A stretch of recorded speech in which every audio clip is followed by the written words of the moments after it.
Alderman Rainey. Here. Alderman Burris. Here. Alderman Fisk. Here.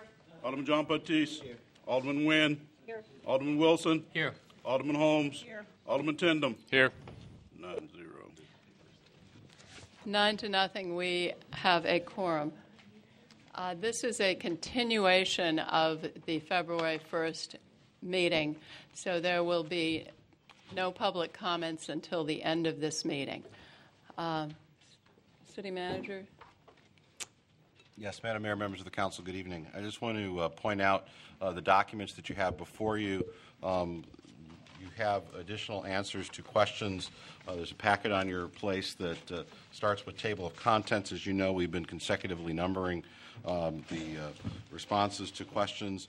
And so this evening's packet starts on page 126, pages 126 to 169. And if, Madam Mayor, I can just take a brief moment and walk through the answers to those questions that we have, starting on page 126 regarding the need to reach out to our bargaining units, and many of the citywide benefit and salary reductions would need to be subject to bargaining. The employee contribution to health, there's an answer regarding the sliding scale that has been discussed. On page 127, a response regarding alternatives to fire overtime. The list that was articulated by Alderman Rainey is here and typed out, and we'll talk about how that was incorporated into the final budget plan in a moment. On page 128 is a memorandum from Mr. Farrar regarding religious programming on the public access channel. That is on page 128 and 129. On page 130 is a memorandum regarding cultural fund programs and funding there. On page 132, a response regarding miscellaneous questions on library, forest, and fire response times. The first question deals with the costs associated with maintaining the facilities that are currently branch libraries when those libraries are closed.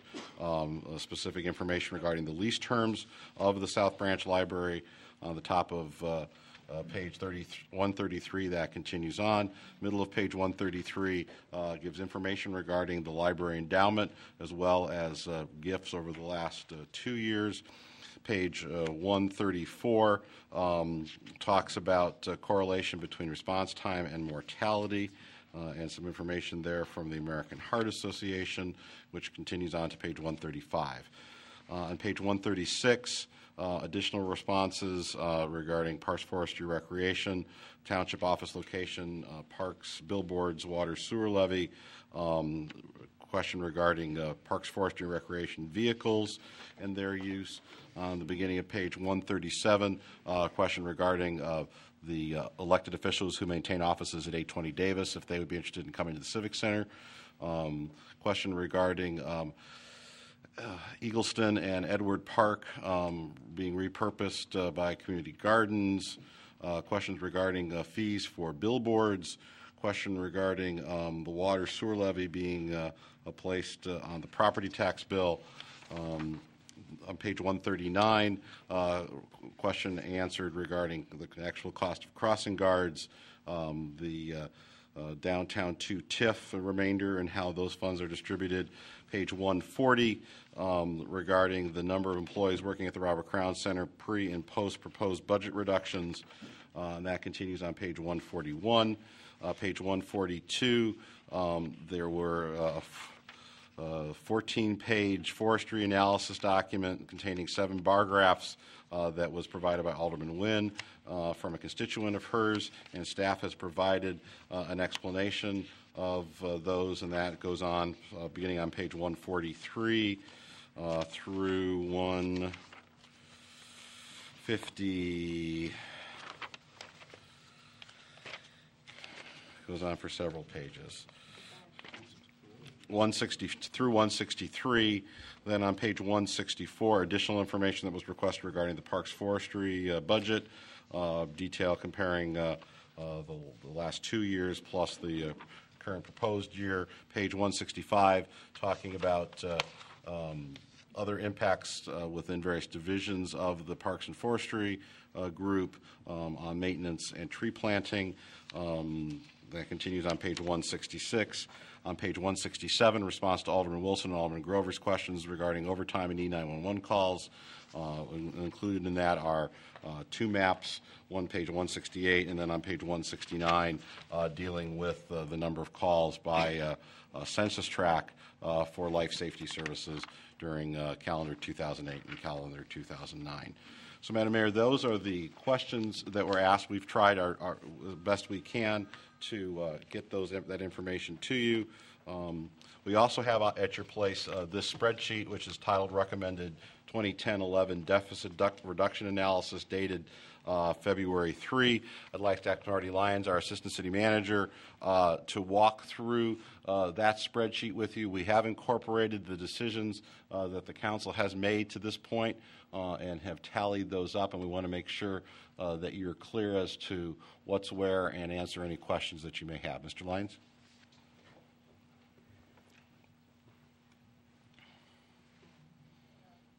We're just a little bit off on that, and I'll take a look at it after we run through.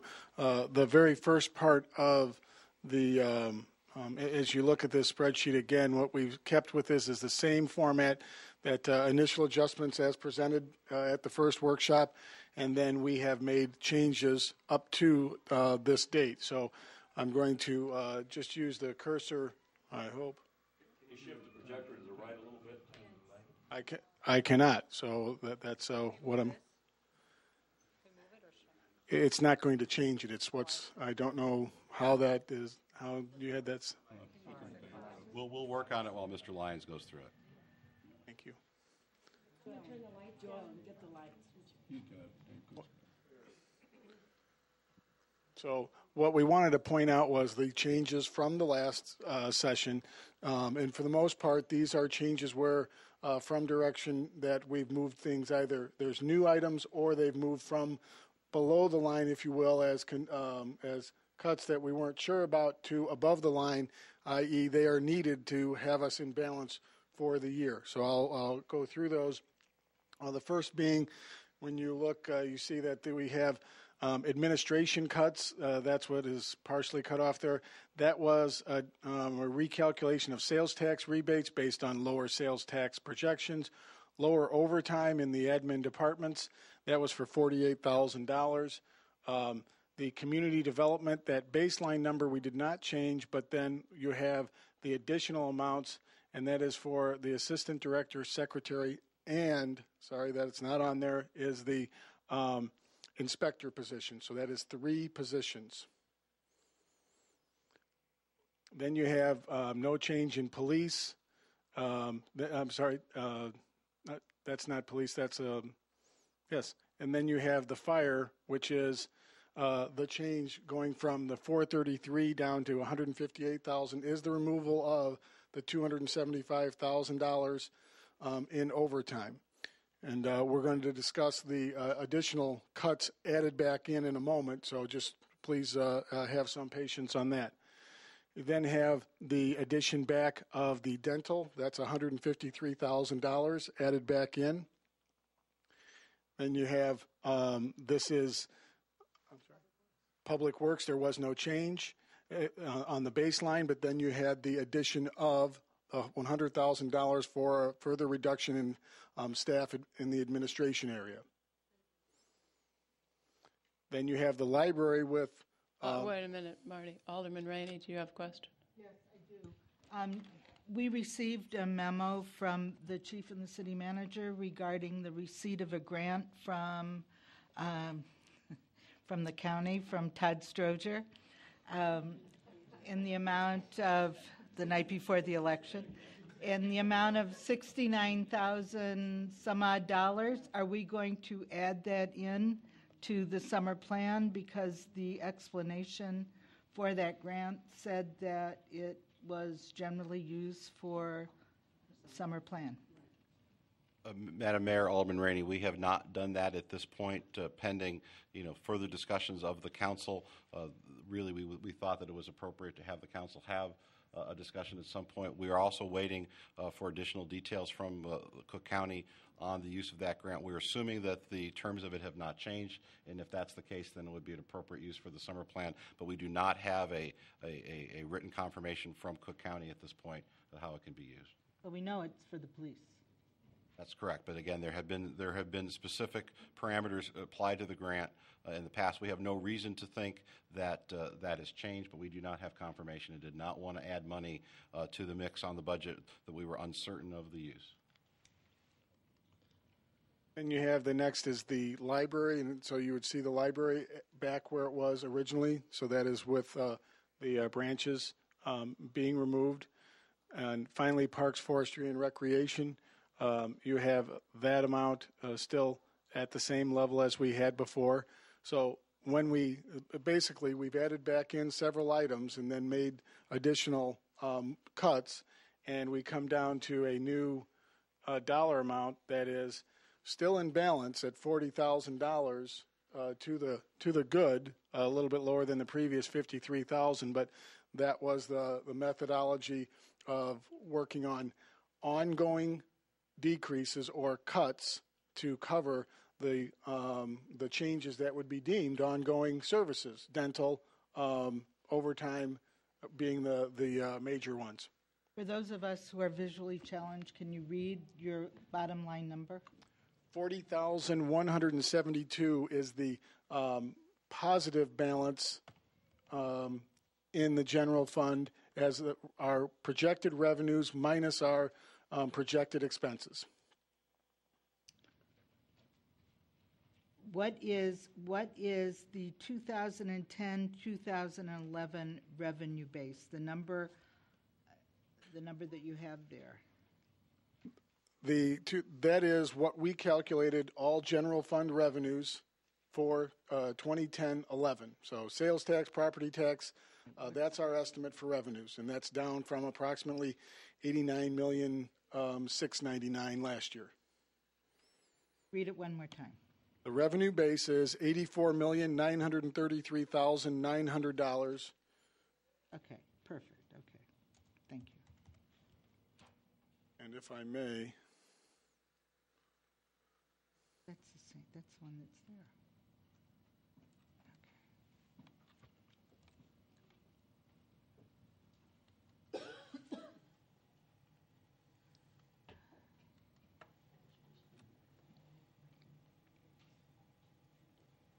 There we go. Sorry. Can you also go through the below line? and then moving further down, we then have the potential additional reductions. Again, this is how we presented it before.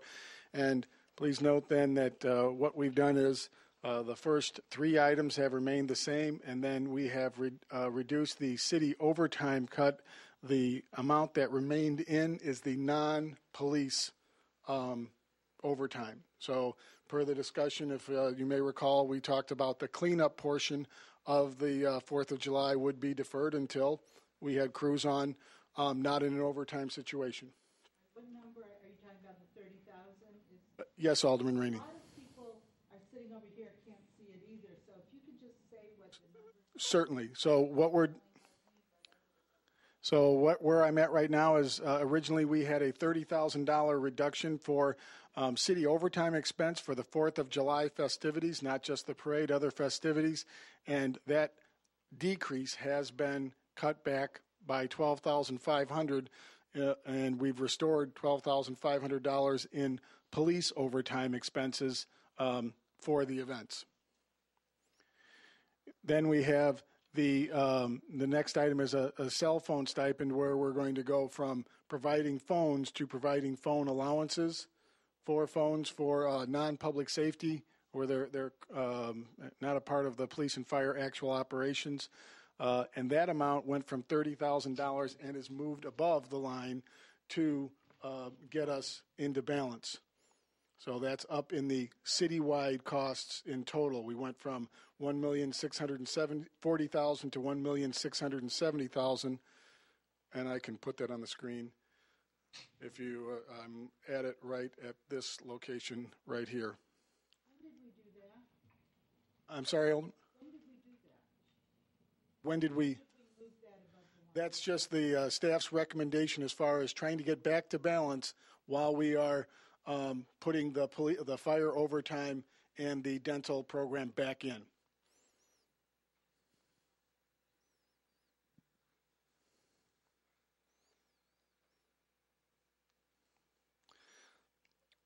So moving down, we are now into the individual departments, additional reductions that were proposed. And as we noted up above, we had originally a $50,000 estimate. We changed that estimate to $48,000 when we scrubbed it a little bit more, and that was moved up above as a part of the budget balancing. We then had the community development. That was also the additional position, the structural inspector position, and that was moved up above. And that was also modified. We went from $50,000 to $87,000 on that. And if you were looking in your past documentation on the February 1st worksheet and in that memo, you would have seen that it said $50,000 and $87,000. As a part of for the library, we reinstated the library hours. So actually this is below the line still, but so there's a potential cut of $40,000 if the library hours were reduced at the beginning and ending of the day. And that's the main library. We then have the police department overtime. If you may recall, originally, as the chief pointed out, total summer plan costs were well in excess of $100,000, approximately $150,000, and we removed half of that as a part of the budget cuts for the police department, and that is up above the line. And the other half was proposed as a conditional cut, and that, per the previous workshops, that's been totally taken off the table. So we are keeping the downtown plan and the other parts of the police overtime for special events. That's what the $100,000 represents, and that is off the table completely per the previous workshops. And then finally, the fire. This is where we've put the one-time costs we have from the list, and in that list we came up with $139,500. We had one duplication. We'd already removed some overtime from the proposed budget, and that wasn't readily apparent when the department did their work. So we made that adjustment, and that's why it's at $139,500. And you have a separate memo regarding that from the chief. Marty, before you move on, Madam Mayor, members of the council, just so this is clear, the suggestions made by the fire union, we are proposing with that small adjustment for the duplication that we take, those are one-time reductions. And so we are funding the overtime with ongoing revenues. So we'll take the one-time reduction and use that $139,500 toward one-time costs. We'll have a little bit more than that in severance packages for the employees that are separating with us. So we'll use that money on the one-time basis. But we have funded in the proposed budget the full amount of the fire overtime. Alderman Wilson. And just because we're already on that point, some of these things are contractual obligations pursuant to the union contract, right? Is the union okay with these one-time cuts? I wouldn't want to rely on that and then find out March 10th that it wasn't okay and we're back to. They were proposed by the union. We would have, before you would adopt the budget next week, a document that would memorialize that for our records. Thank you. Alderman Rainey. No, the city manager said. And then we have Parks, Recreation, and Community Services. Per previous workshops, you have the changes that we're showing here. So the administration was actually custodial maintenance. So that was taken off the table, that should not be a reduction because of other reductions already in Parks Recreation. The Fleetwood Jourdain, the reduction is now $25,000. That represents the clerical position. The program manager position is reinstated. Then you have the Levy Center, and that is the reinstatement of the bus program. So you still have one program manager that is in there at the $82,000 as still being a potential elimination. Then you have the forestry that still stayed in. That was three forestry worker twos. I believe it was two. 2 twos and 3. So, thank you. And then, per previous discussions, the ecology center was taken off for consideration. So that's not listed anymore. And then we have public works. We moved the administration cut up to above the line in order to balance. And that leaves us with approximately $860,000 in remaining cuts. When you add that to the $40,000 that were above on the previous page, we have an approximate $900,000 surplus. Alderman Nguyen.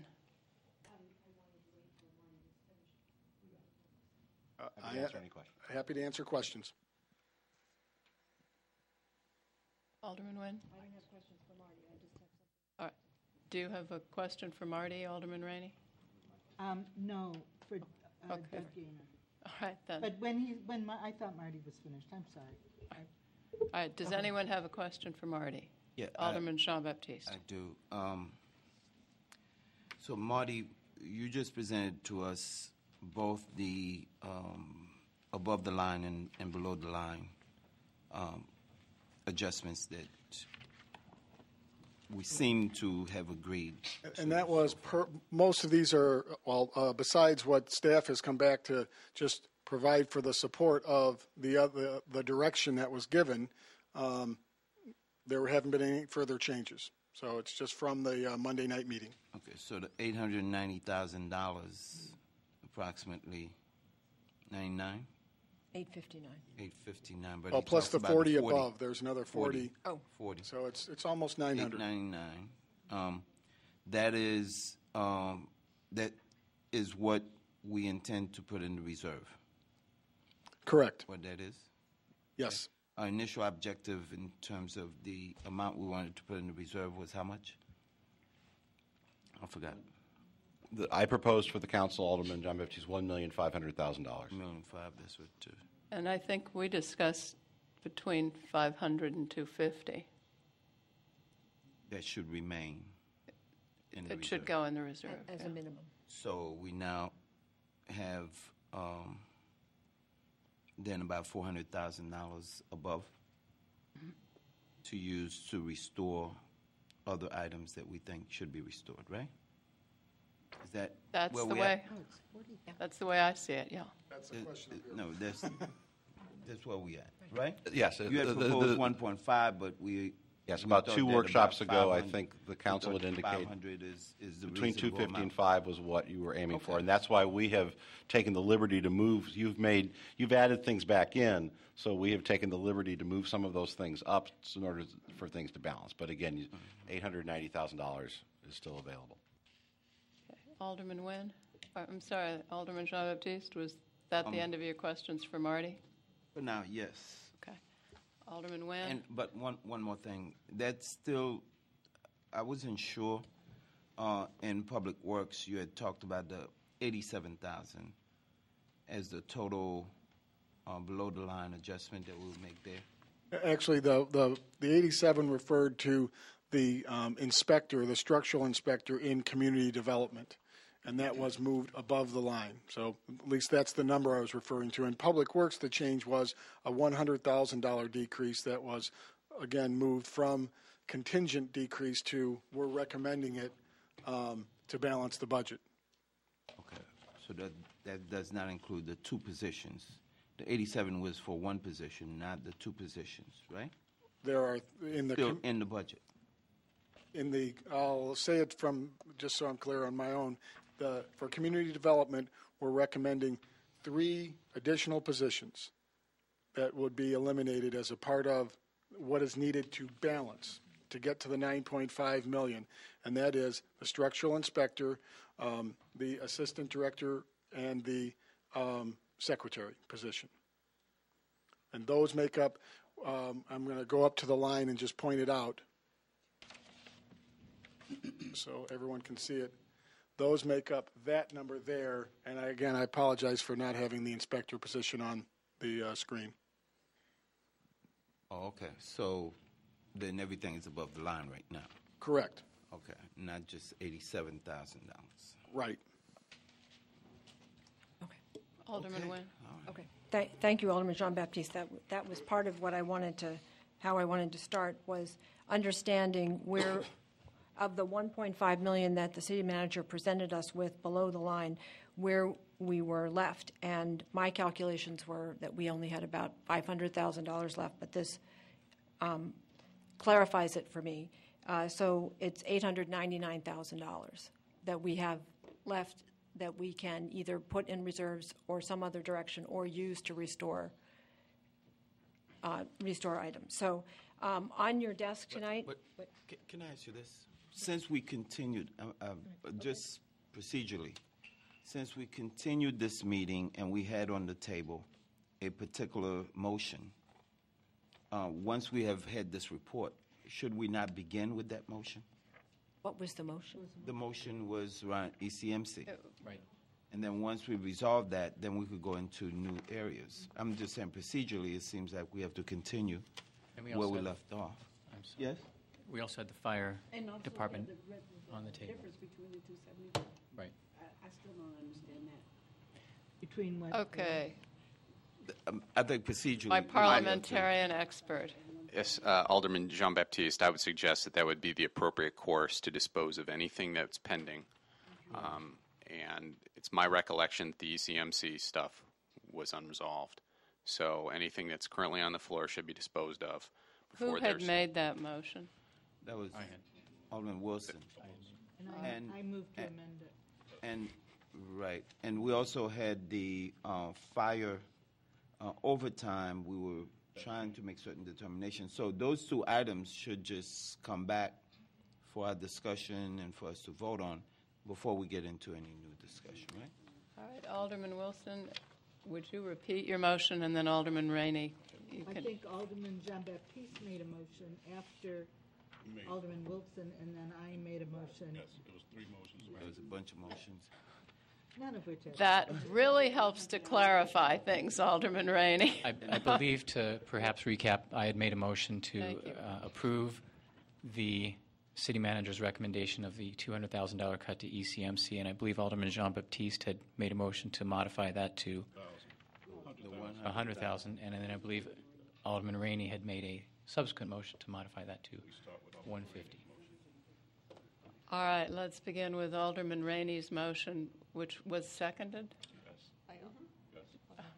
to reinstate $50,000 for ECMC.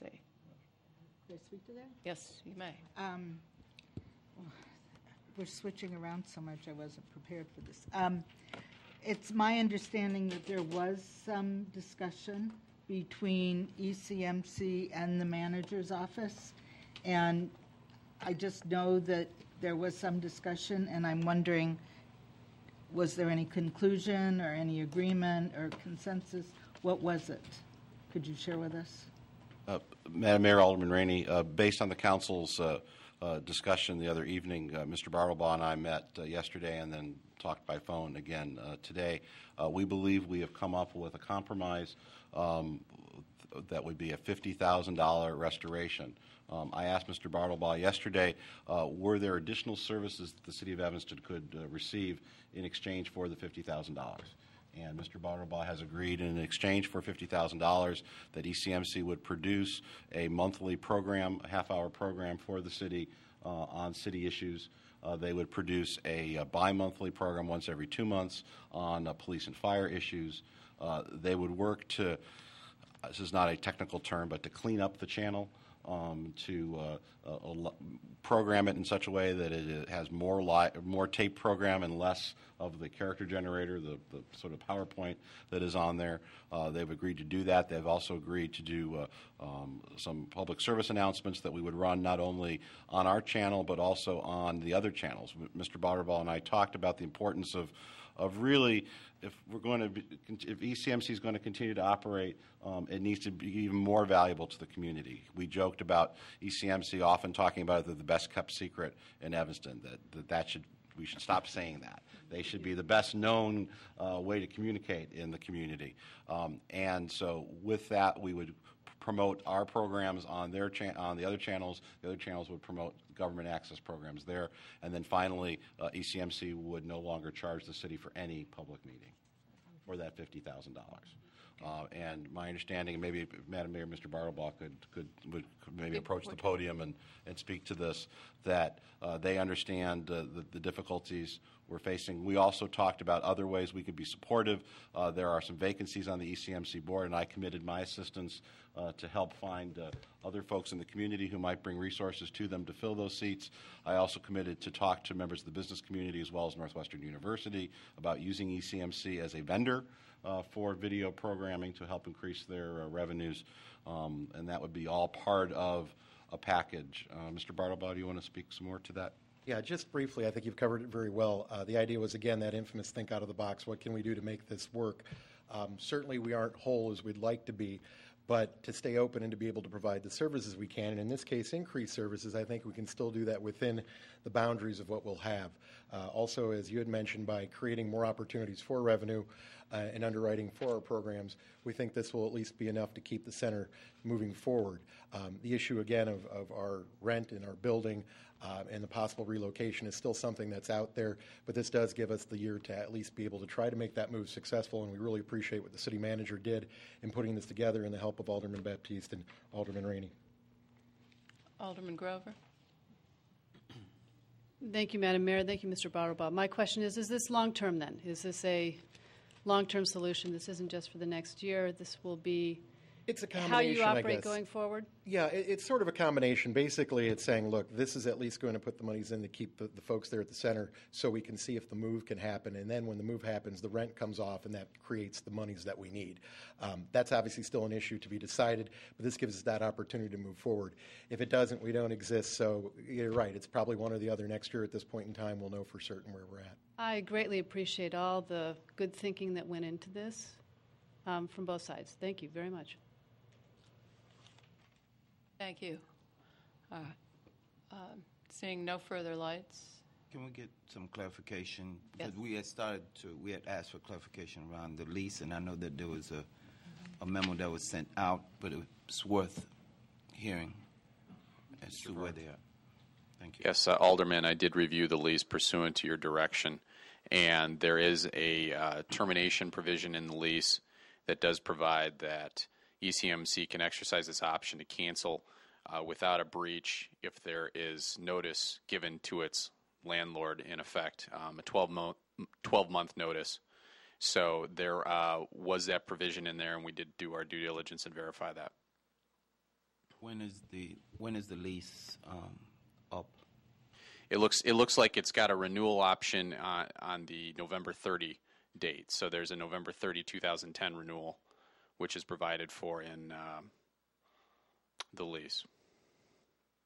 So it will terminate in November 2010. It's Mr. Bartlebaugh, we're on television. We're a wireless mic next time. We don't mind you. Yeah, the issue being that at this point we'd be at the 10-month stage when we found out. So unfortunately, we could not do 12 months notice to get out in November 2010, which would have been the better scenario. At this case, then it goes to 2011 November. So like we said, at this point, it's a 22-month deal if we can't find a way out sooner. But that was why we've obviously notified city legal. there's a 1-year increment renewal.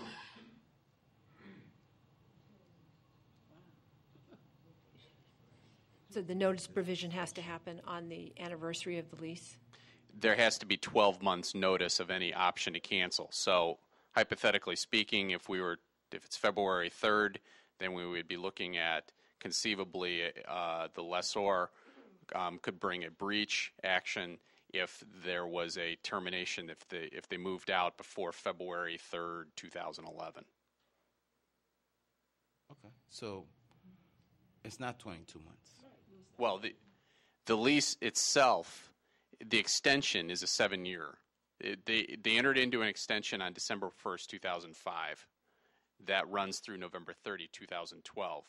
There was the cancellation provision is what triggers the 12 months. The cancellation is what we looked at.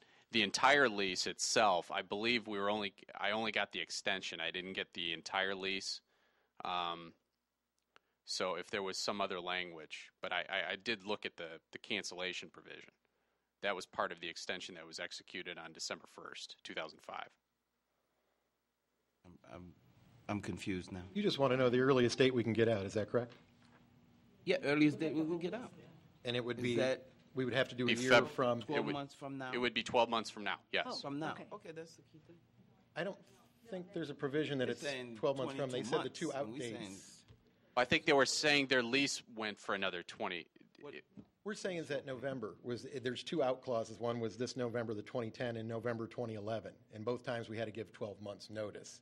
So we're talking about having to be there through November 2011 if it's as it is currently. Okay, okay. Yeah. I will need to look at the entire lease. Yeah, look at the entire lease. Okay, well, that may not impact what we're doing right now, but we need to look at it. Yeah. And Alderman John Baptiste, members of the council, we're prepared to be helpful to ECMC best we can on these discussions, because as I think you know, there's what the lease is and then what you can negotiate, and we're going to continue to be helpful to them to negotiate the best solution they can. All right.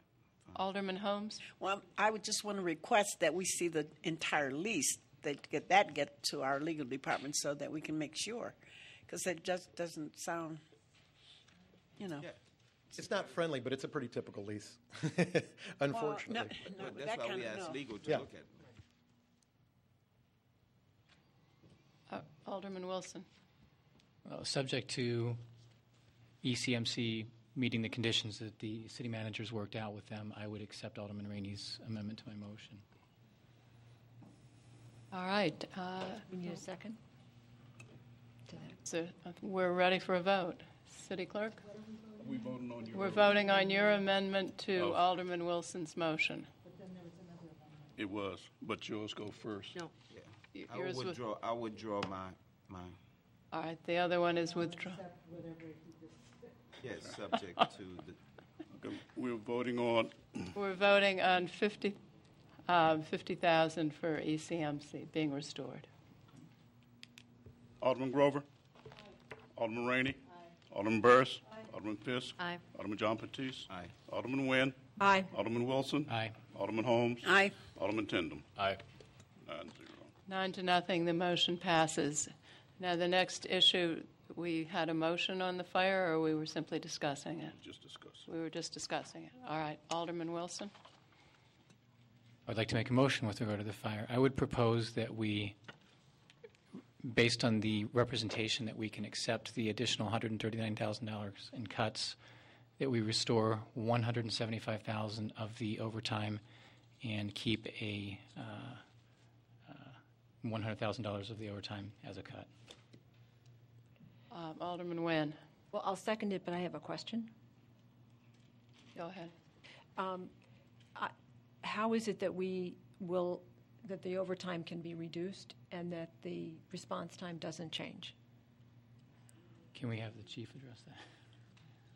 Chief Burkowski is here, and we'll give him a moment to make his way. Chief Burkowski, calling Chief Burkowski. But while he's coming in, just so while he's coming in, can I ask Alderman Wilson to talk about that again? The overtime costs were $275,000? Correct. Correct. And that you're saying that you'd reduce the overtime cost to $175? I thought it was 270. No, $275. I think it was $275, and I'm suggesting that we change that to the cut amount to be $100, so they would basically recapture $175 in overtime. Is that correct? Is that how you understood it? If I understood your question, it was capture the one-time cuts plus $100,000 for $239. Correct. Is that correct? For a total cut of $239, correct. Okay, so my question is, the $275 was for the overtime to maintain the response time at 3 minutes, 25 seconds, whatever the data was that we got. Right. How can you take a $100,000 cut in overtime and still maintain that response time? There's have you looked at that? I'd like to hear what the explanation is. I mean, I'm not challenging it. I just want to know how that works. Okay. There's a response in the PAC, but basically what it says is the need for overtime, there's numerous factors and variables for the overtime. There's injuries, vacation leave, FSLA days, vacancies, illnesses. So those things fluctuate. Some years we come in under budget, some years we come in over budget. So what I suggested, if that is the desire of the council, we'll work within that 240, and if it looks like we're heading into a problem area, I would just meet with the city manager and let him know the concerns at that point. But at 240, it may work depending on those variables.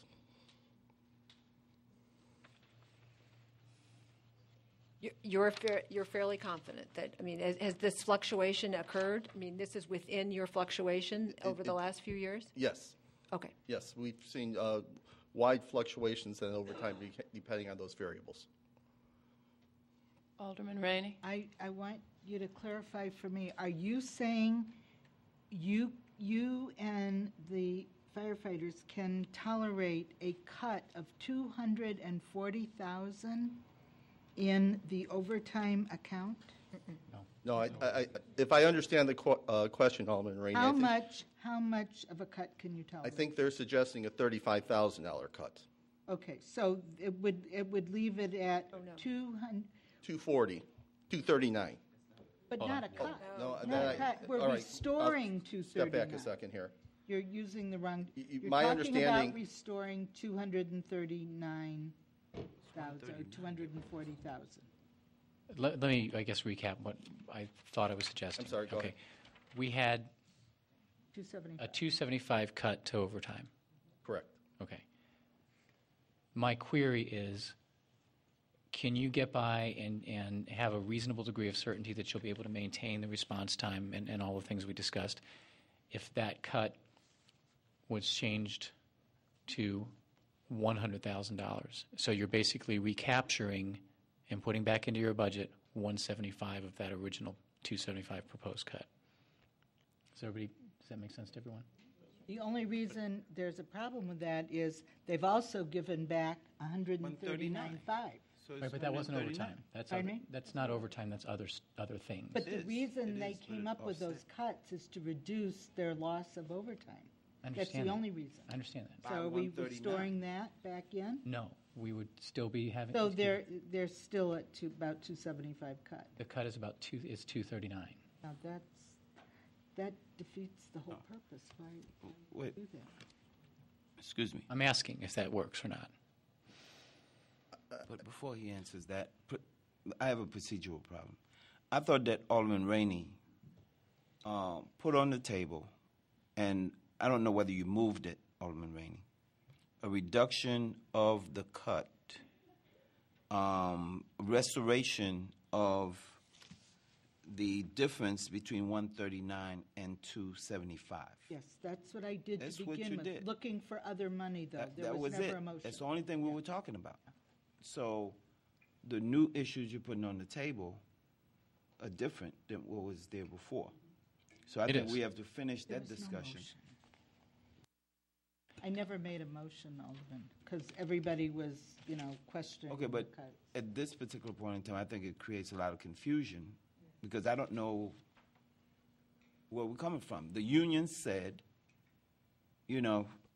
restore everything, keep 139. So why can't we start from that point of departure as opposed to coming up with new numbers? Well, I'm asking a question, so maybe someone would like to address that from the back. If the agreement from the firefighters is that they will agree to the 139 if and only if they get all of the 275 back, I need to understand that. So perhaps I didn't phrase my question to you earlier in the day with my request correctly. I'm wondering if there is room beyond that 139 into the overtime to make that total cut number bigger, bring it up to around 230. Coming from our line item budget, is that what you're asking? I'm sorry, I'm still a little uncertain as to. Your firefighters have proposed $139,000 in cuts. Point of information, Don, if I could just explain, they proposed about $380,000. And I said, I don't understand this cut. I need to ask the chief for clarification. He took that $380,000 that the firefighters proposed to offset against the $275 overtime and said that we can do $139.5. Not the firefighters. That was the chief saying that. Correct. Okay. They proposed 300, way more than the 275. So they were willing to take additional cuts that the chief felt were not reasonable. And Madam Mayor, members of the council, I think Alderman John Baptiste is right. We need maybe to go back to the sort of the beginning of this, just for clarification, that there was $275,000 proposed reduction. The firefighters came up with $139. My understanding, my direction from the council, let me finish, Alderman Rainey, the direction of the council was come back with a recommendation to make up the difference. The firefighters said, we're good guys, we'll come up with some ideas. They came up with a larger number. The fire chief came and said 139 made sense. We went back over the last 2 days. We looked at those numbers. We believe that the 139 is one-time money, so we're accepting the cut, putting it to the side, but we have used other monies citywide to restore the 275. So as you sit here with that spreadsheet right now, the 275 has been restored. So Alderman Wilson is asking questions, I believe, if there's a reduction from that 275 number to have additional savings. Is that correct? Right. That's essentially what I'm getting at. So what you have right now before you is, based on your direction, I'm recommending the 275 is reinstated, and then at this point you can discuss additional things, but that's been reinstated. Right. Okay. All right, now I understand. So the question, I think, from Alderman Wilson is if you were to peel off $100,000 from the 275 is back, if you were to take $100,000 now off your overtime budget, what would that do to response time? I think historically the swing has been about, our budgets are based upon a historical trend, and I think the swing has been the $50,000 area. So some years we're right on the money, some years we're under the money by $50,000. So again, it's based upon those variables. We can make it work, but like I said, it depends on vacancies and all those variables. I'm not sure what better way to answer the question. And I want to make sure that I'm clear in understanding if we do take some of that 275 back as a cut, the firefighters have proposed these other cuts with the belief that the 275 was going to go back in. I want to make sure that they're okay with that, because I don't want to, have them, make this offer based on understanding that this was coming back in, and for us to make another cut. I don't want to misrepresent to them, I guess is what I'm getting at. In the 275. Right. So I think those cuts are within the rights of management to make those cuts for this purpose, and that's why they were reduced based upon what was presented to us. I think Alderman Wilson's asking for a response from the union, just to be sure. Is that correct, Don? that is. Is there? Could I just at least get a sense if we're having a meeting of the minds?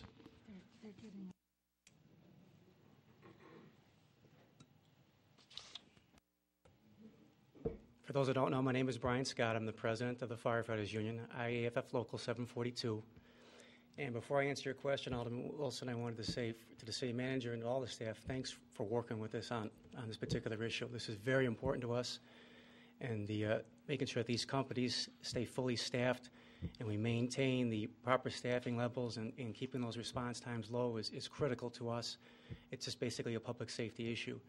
Now, I'll be happy to answer any particular questions you have, but I think Alderman Rainey kind of characterized the situation correctly. We had provided the alderman with cuts within the department. It totaled about $365,000, but we asked the alderman to speak with the city manager and with Chief Burkowski to find out of that $365 what would be workable. And I think from that, The chief had come out with 165, but at the end of the day, I think it came out to 139. Right. And then the city manager was able to come up with some additional money to make up the difference so that we can make sure that those public safety levels are maintained. Okay, so the understanding is it's the 139, and you're recapturing the 275 overtime. Correct. Got it. I understand that. Okay. All right, thank you. All right, I'm going to withdraw my motion. All right. The motion is withdrawn. Alderman Holmes, we have no motion on the table as far as I know. I understand, but I want to know. I guess I'm still confused because I don't know. Can you turn on your mic? I don't understand where the difference between the 139 and the 275 is coming from. That's what I thought that Don was trying to find out where that was. And that was the question that we left here with Monday night. Still the same question. Where is it? And Madam Mayor, Alderman Holmes, what we've done is we have moved some positions from below the line, above the line to help fund that. In addition, there are two new positions in community development that are also above the line. So those additional reductions have made up the difference. Okay, and I guess my question then is that came from another department. That's correct. So that is not then coming out of the fire department. I think there were certain cuts for each department, right? That's correct. And so we're using cuts in other departments to make up that difference. Okay. Alderman Rainey? Alderman Holmes? Yes. And I'm not, I'm just trying to clarify. Didn't we restore a vacant position that was proposed at Fleetwood Jourdain? The theater position, the theater manager position or whatever? I mean, where did that money come from? I don't know. And when we get to that, I'll ask that question. But I know that we want to restore that. I think it's a matter of, finding money to make certain restorations. I understand that, Alderman Rainey. I'm just simply, I want to understand. I thought that there were across-the-board cuts for every department, and I thought the firefighters had given us a way to do what you were trying to do. But now, and that just didn't happen, so. Well, they gave us 139.5. Yes, they did. They gave us 139.5.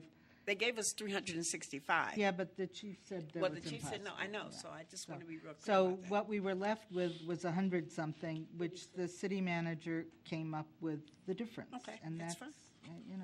that's where it is. But I mean, the fire department did take a hit. I mean, it was so anyway. It just the thing I think that we have to look at is when they come here and ask us to restore overtime, they're not asking us to do it so that they make more money.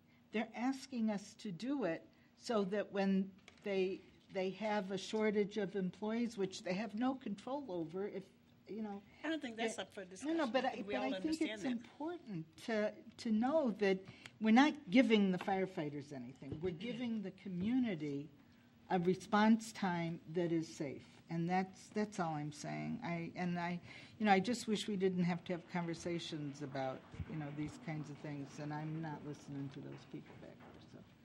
So anyway, that's all I'm saying. Is it's not like giving them extra money for going to the gym or for furniture and fixtures and that kind of thing. In fact, that's exactly what they cut. Absolutely. And I think we could have tolerated the cuts that they offered up. And that's exactly that's my whole point. I think that they did the work. They did the hard work for it. Absolutely, I would support that. I would support 275 out of those expenditures in a heartbeat. Alderman Wilson?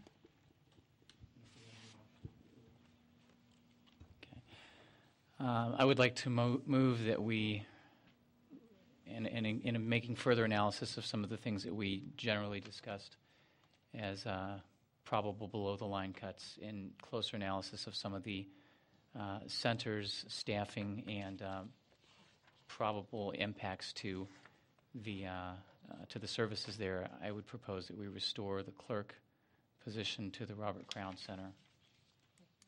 Second. Did we finish with the fire I thought department? I thought we were done. I said, are we done? No. I thought you meant was she done? Ann was done talking. No, we haven't had a motion on fire, so. Do you want to make a motion? Anyone on fire? Or do you want to go on to discuss Robert Crown? I think we need to bring some closure. I move that we take the city manager's recommendation on the firefighter restoration of the overtime. Second. Seeing no further lights. And Madam Mayor, as we go forward, if we need, 50,000, whatever, we can look at the recommendations that they made for cuts and expenditures. That would be fine.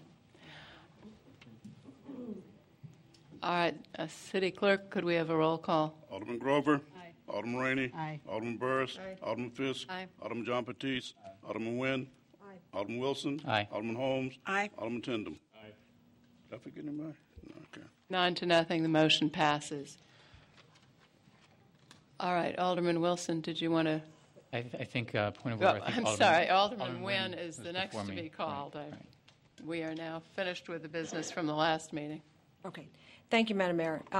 One of the things that I was unclear on, as I said, when we left the last meeting, was how much money was below the line, and I think that's now been explained to us as, is it still $899,000? 890. Well, If I may, what we did with the ECMC, we'll change that by $50,000, so So it's it will be $849. $849. Okay. Okay, so which? I'll make that change right now. Yeah.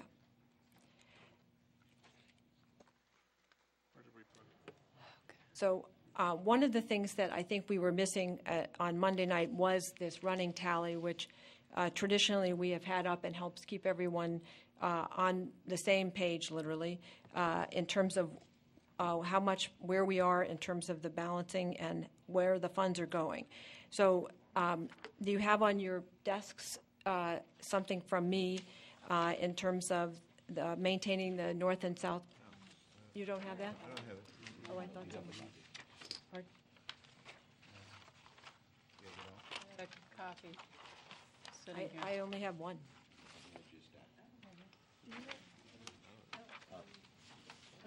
Joe McRae, Superman. Okay, I'm sorry, everyone. I always hear music when you come in. I had a copy on mine, so can I wait till these get passed out? Point of order, Madam Mayor. Alderman Rainey.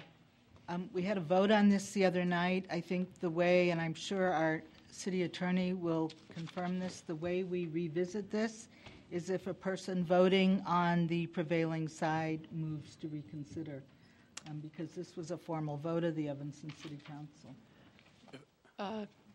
City Attorney, would you like to respond? If I may speak to that, the hearing on Monday was done pursuant to the Illinois Municipal Code, which provides for hearings on budget and public comment. As such, actions taken by the council are not formal votes, so motions to reconsider are not necessary. Oh, is tonight a formal meeting? No. It was a continuation of the prior hearing pursuant to a motion to fix the time to adjourn, which is in accordance with Robert's rules. Therefore, actions taken tonight are a continuation of the hearing, and as such, the votes taken tonight are in the nature of informal votes. They're not binding. There is no formal action taken. I'm going to challenge that ruling. I am absolutely going to challenge that ruling, and I would like to know how I get a formal, how I can make a formal appeal of that statement. I couldn't disagree with you more, Mr. City Attorney. It was my understanding that the meeting that we had, while there was a public hearing at the beginning, was an official city council meeting. And I would like to see where it's written that it was not an official city council meeting. There's no dispute that it was If this was a continuation of the public hearing, why don't we have a list of people who are speaking at the public hearing? Because we already had done that at the Because you hearing. closed the public hearing. It was a city council meeting. The hearing was closed and we moved on. I mean, if this is not an official city council meeting, if the other meeting wasn't an official city council meeting, why, It was such a waste of time. We should have adjourned and then called a special city council meeting for tonight or next Monday. This is, I mean, I know the library branch people and Alderman Nguyen are probably gleeful at the thought that nothing that happened mattered at our last meeting. But that is a true insult to this city council, I think, at least to me as an alderman, that nothing that we did was official. How can you sit there and say that? I challenge that. Mr. City Manager, I'd like to know what next step I could take to challenge the city attorney. Or is he can't possibly be the end-all, be-all. These matters are generally the purview of the chair in making determinations. I don't know, and again, I only play an attorney on television. I don't believe that Mr. Farr indicated that it wasn't a meeting. It's just that the actions that were being taken were straw votes pending a They final... were not straw votes. In fact, we communicated with our mayor and said that she agreed that straw votes, and we all agreed that they were just not of any value anymore, that we had to move on and conduct city business. And again, Alderman Rainey, members of the council, I think the issue here is the motions that were made, were they straw votes or were they formal motions taking action on the budget? The budget is adopted by ordinance, and that has not been before the council at this point. Again, I think we know that. But to say that those were not real formal motions and votes, that the council did not make decisions on those issues, we could go on like this for weeks and never come to a conclusion. And Alderman Rainey, I believe that's the distinction, is were there decisions made or were there formal votes taken? I think that's the distinction. Right. I realize I'd like you to rule on this. Did we reach any formal conclusions or not? Well, I was under the impression that we had reached formal conclusions. I'd like to ask the city attorney a few questions. Why, with a roll call vote, do you think it was a straw vote? Well, with respect, again, the larger issue, and I'm not saying that the meeting on Monday was not an official meeting and that the actions taken had no effect. The council is a deliberative body. It was acting legislatively, and it was working through these issues. Having said that, I'm reiterating my point. The meeting on Monday was a public hearing pursuant to statute.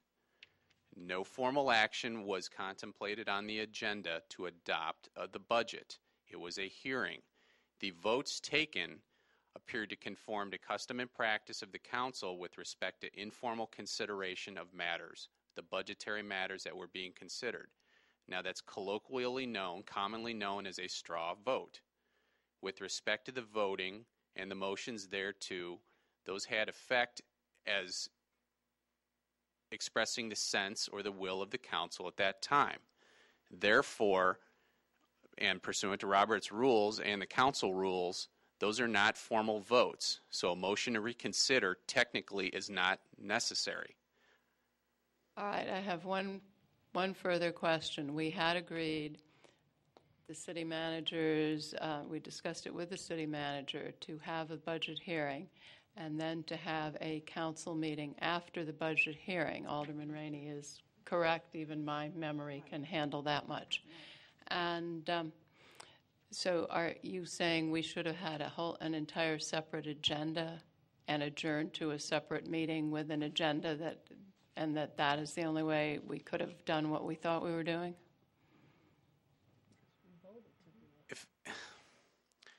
If you're let me be clear. If you cannot have formal action on the budget pursuant to the statute the same night, there has to be a hearing taken before the budget is adopted. And pursuant to the statute, I would strongly suggest that it would not be in order pursuant to the budget statute provision of the Illinois Municipal Code to seek to have action done on the same night that the hearing is done. That calls into a lot of questions. It may be a procedural, appealing procedurally from a parliamentary standpoint, but from a statutory standpoint, pursuant to the statute 65 ILCS 5-8-2-9.9, which provides for the hearing, I would strongly recommend that no hearing and a meeting be conducted in the same night, that a meeting not be done to pass the budget on that night. The entire budget is done pursuant to the resolution, which is going to contain all sorts of other information and details. So the only way that we can have a binding vote is to have it on Monday night. Correct. On the whole budget. And that's on the whole budget. Yeah, but even a binding vote on a part of it, you're saying? There's also, correct, and there's nothing on the agenda tonight that contemplates formal action. The agenda for Monday, and I believe the agenda that's posted tonight, contemplates general discussion. Then on that basis, which is news to me, I rule that Alderman Nguyen is in order to revisit the library issue.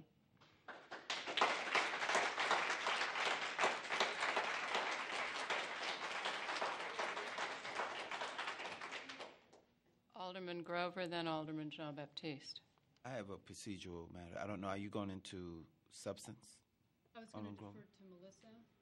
I think we interrupted Melissa. No, I'd like to have Alderman Jean-Baptiste address the procedural issue. When you indicate that all that can be done, all that was done at the last meeting was just informal discussion, and all that can be done tonight is to informally discuss these issues, then are you suggesting that it is at a later date that we will have the authority to have any kind of binding decisions? February 8th, as currently contemplated, the regular meeting. So at the point that we had proposed to have a council meeting to address the budget, I think you were there, right? Correct. Okay. So isn't that decision then, doesn't that decision makes our action formal? The fact that we declared that we would have a formal meeting after the hearing. You remember we did that? Are you referencing the hearing on Monday? January 30th. No, I'm saying Monday we had a hearing. But prior to Monday, at our last meeting, when we contemplated the hearing, we said we would also have a council meeting. You recall that? I don't know. When we canceled the Saturday session. We canceled the Saturday session to make sure that we had a meeting. It was going to be noticed concurrently as a special meeting, yes. Yeah. So that's what we had on Monday. But my position is, and I'm speaking to the Illinois Municipal Code, and it's my recommendation that be considered the public hearing, and that takes precedence over the special meeting. Again, it was noticed. There was nothing on the agenda that would provide for final action to be taken. And my concern, Alderman, is that there could be a legitimate challenge alleged against a vote if it was construed as a final binding action, a final binding budget vote. The agenda provided for general discussion. There was nothing on the agenda that provided for a specific vote. What does that mean? Because I'm not sure that we've had some votes all along on different matters, on different aspects of the budget. So you're saying that the agenda has to say that council will vote on the budget? Is that what the agenda is supposed to state? Alderman Jean-Baptiste, I don't want to cut you off, but if we took a 5-minute recess, I think it would resolve the entire issue. Yeah. You sure? Just trust me. Help me out. I would ask for a 5-minute recess from the mayor. granted. All right. Wait, hold You on. can finish asking your questions. if Procedurally, granted. though, I'm just trying to understand, is there a way that our agenda needs to Be crafted differently. be crafted in order for us to deal with this particular action, or what? I don't know. Alderman John Baptiste, let me go back to the last point that Mr. Farrar made. All the agendas we've had for the workshops have been discussion. There's been no action contemplated on the agendas. I believe it's been the past practice of this council, it's been the past practice of every council I've worked for, that as you contemplate, you begin to your work on the budget, you do it in pieces. I mean, it's a $250 million budget, lots of complexity to it, and it's been my past practice in other councils I've worked at where you take straw votes or take preliminary directions to deal with piece by piece by piece. Staff then gathers those pieces up, prepares whatever appropriate ordinance and resolution, publicly provides the proper notice under law, and then the final action on the budget is one vote. Are there lots of discussions? Are there lots of general directions given? Absolutely. But there's only one vote. The issue, I think, with Alderman Rainey is a parliamentary procedure issue that can a straw vote action be reconsidered under Robert's rules? And that's, I think, the issue that we're here talking about. And again, it's never been my experience that a straw vote decision has ever then been put to the test of Robert's rules for formal reconsideration, that it's been this informal process of gathering consensus, and then when there is consensus, there's a final document that's properly noticed before the community and then voted upon. Okay, but process-wise, I'm just trying to understand, one, what is our agenda supposed to look like when, what is it supposed to state when we intend to vote on the budget? That's one. Secondly, isn't the votes that we have already on those to be reconsidered if we want to, in fact, address them? And if they're to be reconsidered, what is the process then? The answer to the first question is that there is a notice of a particular document, and Marty, it's an ordinance in Illinois, not a resolution. We do it by resolution. So we are contemplating, we've already prepared the agenda for February 8th. There is a resolution, a properly prepared resolution that has, under Illinois law, the final dollar amounts of the budget. And that is then noticed, and that is the one final action taken by the City Council. Again, my experience in 20 years of working is that it's been a collegial process of doing straw votes, and that if a member wishes to revisit something, again, it's the culture of the of the elected body that normally that is not something that is then subject to any kind of formal reconsideration. If a member wishes to bring an issue up, if there's general consent of the body, that's usually what would happen. If there's not general consent of the body, then the body doesn't just talk about it further. Alderman Rainey. Well, of course, I wouldn't insist on a formal reconsideration of a straw vote. That would be just silly. But it was my understanding that what we were involved in was a city council meeting where the elected officials were making certain decisions. I'm right now reading from the public notice of the meeting. Monday, February 1, 7 p.m., 2010. Special City Council public hearing, City of Evanston, Illinois. Special City Council meeting, 2010-11 proposed budget.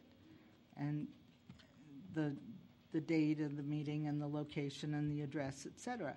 So I still maintain it was not a workshop. This was a city council meeting, and at city council meetings, it was a special meeting. Special meetings of the city council, for example, we could not discuss the killing of feral cats because that was not the purpose of the reason the meeting was called. But the budget was the only reason the special meeting was called, and therefore matters having to do with the budget, in my mind, should be the formal issues being dealt with. Alderman Fisk or Alderman Holmes or anybody involved with the feral cat situation could not say, and I'd like to add an issue here because that wasn't the purpose of the special meeting. Only the budget was.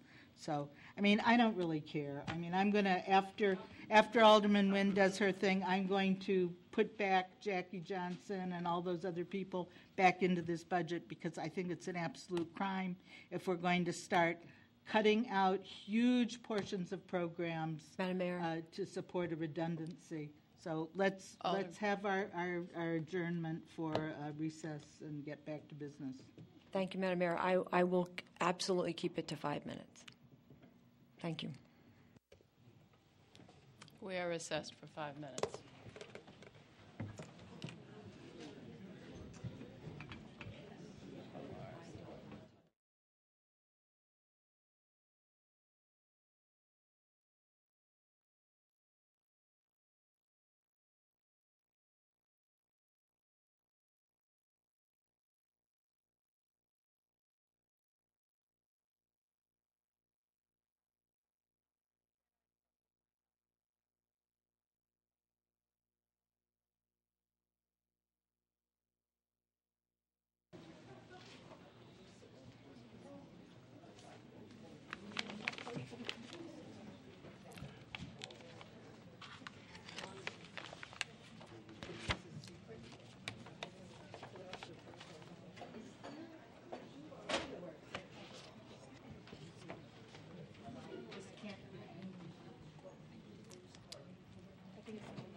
We got everybody.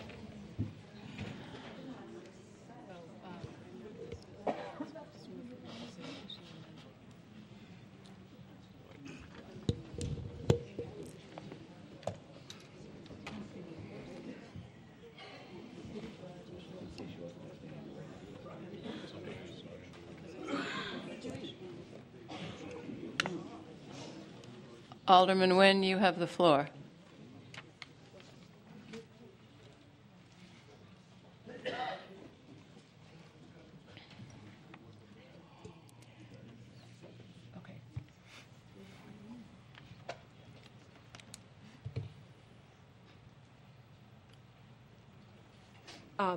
Thank you, Madam Mayor. I want to address this issue and be very clear about this. Alderman Rady's understanding of what we did was also my understanding of how this the votes that were cast, and I believe it's the understanding of the mayor and Alderman Holmes and Alderman Jean-Baptiste, who have been here before through other budgets. When I had a discussion with the library supporters about this, I explained what a motion to reconsider would involve with them, and I told them that that would be the only way to reopen it. However, to verify this, a question was posed to our corporation counsel, and he came back with the opinion he just gave us. But because and I know this is probably going to make some of you very angry, but because the tradition on our council has been all this time that when we cast these votes, it is a vote and it's binding, and that in order to reopen it, a motion to reconsider is the appropriate action. I don't want to raise this issue again through by essentially having information that other members of the council didn't have about the nature of our votes. I don't think that's how we've been operating. I don't want to raise the issue by some procedural trick. That's not how I want to proceed on this. That's not going to get us a positive result overall with our budget. The city manager has operated with different councils that have had a different collegial response to this. If that's how we want to move forward in the next year of budget, we will have that discussion at the very beginning. But, as I said, and the members of the library supporters will tell you in a conversation they had with me, I told them that it would need a motion for reconsideration. That was different. We learned that our legal counsel has a different understanding. That's not the way we've been operating. And I don't feel that in the spirit of collegiality on this council that I want to move in a way that most of the other members of the council don't feel was appropriate. So what I'd like to do, though, is deal with a number of these other issues first, and then I'd like to be recognized again for with respect to the libraries. And I think I have a different enough motion that it will not be deemed, even if the motion to reconsider is rule is in place, that it will not be in violation of that. Does that make sense, Madam Mayor? That's fine. Okay. The first thing I would like to do is I would like to restore the hours to the main library of 9 to 9 and make sure that the that continues forward. Second. Is there any Alderman Jean-Baptiste? I forgot. Was your initial proposal to cut the hours in the main library? That was your initial proposal? Yes, City manager? it was part of the solution that was proposed to keep the branches open. When that came off the table, we put that back below the line as a potential reduction, and that's where it had been previously. So it was below the line, not above the line. Yeah, but we never So that was not accepted. that was not we above never, the line? We never. There was no specific discussion about it. It's been proposed, but the council's not discussed it. Okay, so we status quo is that the hours of the library was not proposed to, the main library was not proposed to be changed, right? I'm saying your first budget, because below the line were further proposals. That's correct. So the initial budget that was proposed did not have a reduction. Even though it was not, then I'm confused. Okay. In December, we reduced the hours at the main library, and was our ongoing budget going to include the reduction of the hours in the main library? No. When we proposed the number that had the $9.5 million deficit that was going back to our services, that was a reduction this year to try and live up to the goal of coming in at a $2 million deficit or less. So we did put it in below the line as a continuation, so that would be a savings in the budget as proposed at the $40,000. So no action would return it to what it was prior to December 1st. So taking it off the target list? No, wait. We never proactively. It is on the, if we do nothing, the 40,000, you would, if you decide at this point, you would have to, I think as your motion said, you would like to have the hours restored. They are, by this below the line cut of $40,000, officially in the budget removed. The 2009-10 budget. It's below the line, Mr. Lyons. That's what I'm saying. So I apologize if that didn't come out. Printed budget, proposed budget that we got, that's been published. This cut is not. If the council takes no action, then the hours would be restored. If you were to take that $40,000 cut, then the hours as they've been amended in December would continue. Okay. So yes, if you would like the hours to go back to what they were November 30th, then an appropriate motion would be to take this off the table, and then what is in the budget will stand, and the hours on March 1st would go back to what it was prior to December 1st. I'd like to make that motion. Second that motion. Okay. All right. Seeing no lights, does everyone understand the motion? Excellent. City Clerk. Alderman Grover? Aye. Alderman Rainey? I don't know why it matters, but Alderman Burris? Aye. Alderman Fisk? Aye. Alderman John Batiste? Aye. Alderman Nguyen? Aye. I'll sleep better. Okay.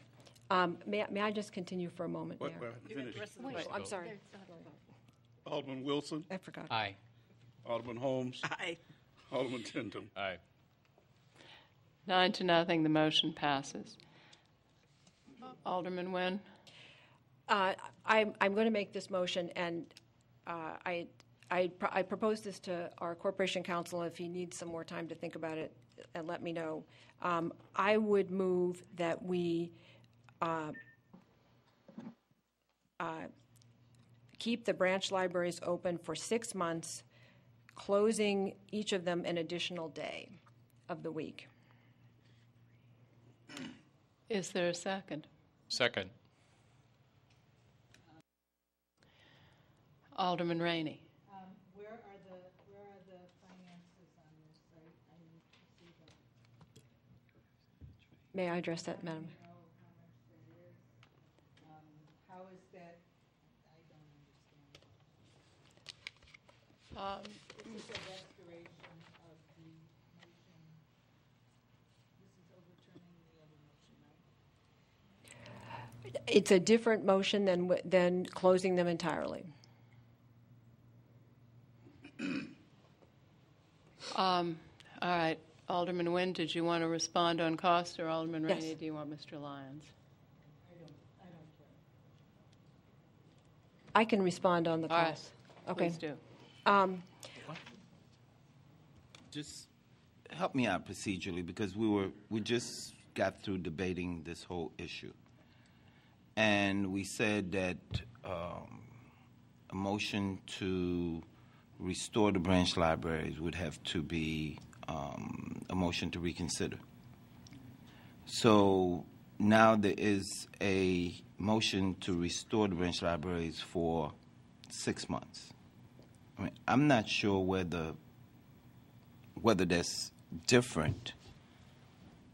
And since our rule says you cannot reconsider in a special meeting, I think that's what you indicated, right? Yes. Just procedurally, if we can clarify what we're doing, how we're doing it. With respect to Alderman Nguyen's motion relative to the 6 months, that is different in form. Substantively, I don't know the numbers, I don't know the finance, how she's calculated that. It's my interpretation, based upon how she's phrased the motion, that is different in substance. Again, this is in form of informal action, not binding. With respect to the issue on reconsideration, since, Alderman, it's my position, my interpretation of the actions taken by this council, that they're informal votes, that motions to reconsider informal votes, it doesn't exist. And furthermore, the council rules, you're correct, 22.2, no vote of the council shall be reconsidered or rescinded at a special meeting. So reconsideration, I think that that's a term that is not necessary to be used on the floor at this point.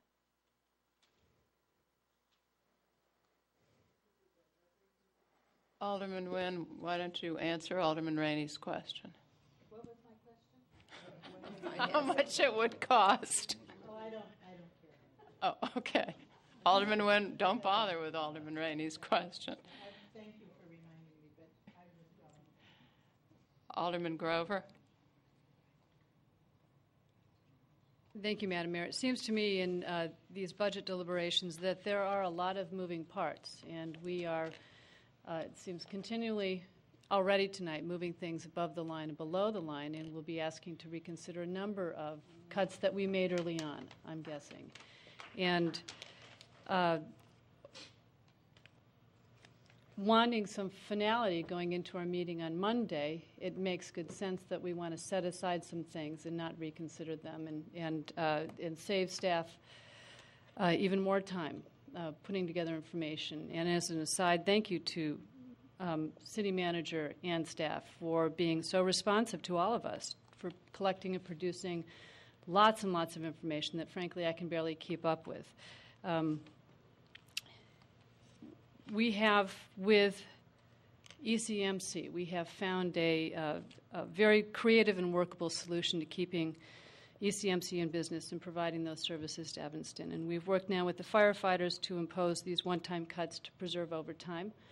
And we have an organization that in Evanston that is already organized with considerable professional and development expertise, talent, resources, and has already gotten pledges of, I believe, $13,000 towards funding of branch libraries. And we are in a different time, and we are positioned differently now. And there's a lot more, I think, institutional support for branch libraries in Evanston, and there is now a group, a formal task force, and a local advocacy group that right now is positioned to make this happen. And they need, however, the time to do it. And time right now, I think, is 6 months, which is much abbreviated, but if they've raised $13,000 in a day towards branch libraries, then I think there's much more potential out there.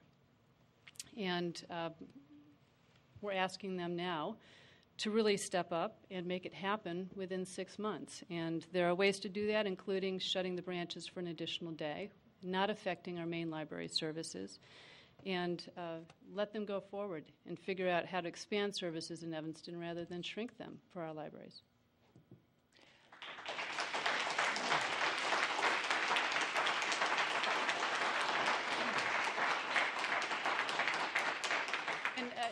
And again, I spent a lot of time on Central Street today, talking to many of our business owners and merchants, and it is quite clear that our Central Street businesses, like many in Evanston, are operating so close to the margins.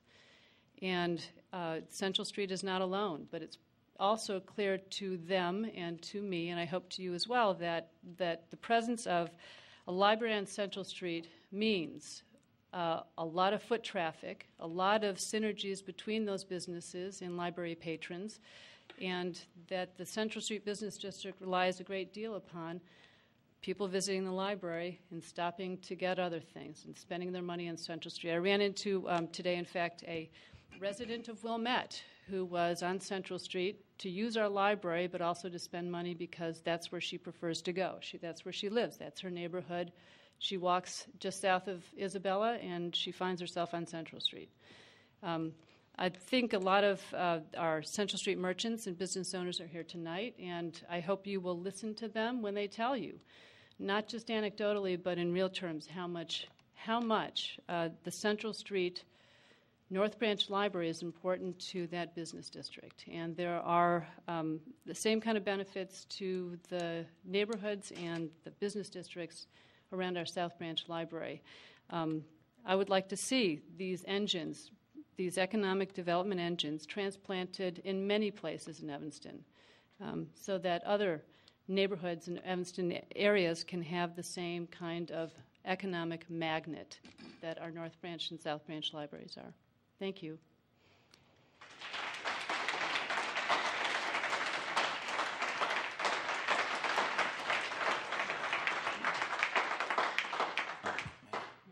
Please hold your applause. We do need to have a council meeting here. Alderman Nguyen. I am sitting here calculating. The question was asked about how much this would cost, and I'm doing some numbers here, but I don't think I've got them finalized. My understanding, just my rough calculation, and this is probably off, Marty, is that the cost of running them for 6 months is approximately $215,000, but less some additional money, about $175,000.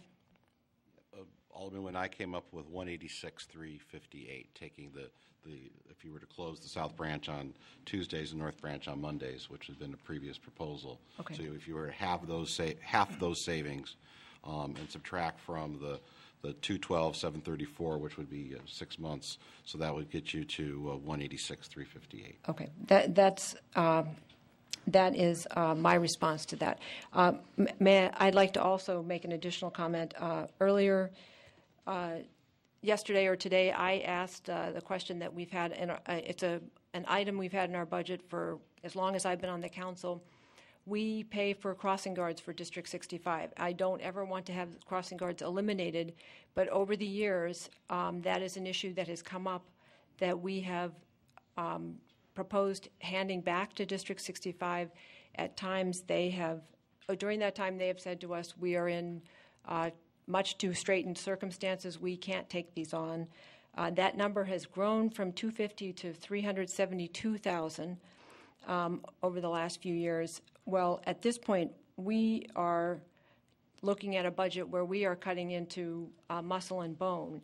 And I have talked to several members of the District 65 School Board in the last day or so, and I don't want us to dump this back in their lap immediately, but the Downtown 2 TIF expired at the end of last year, and District 65 will be coming into more funds.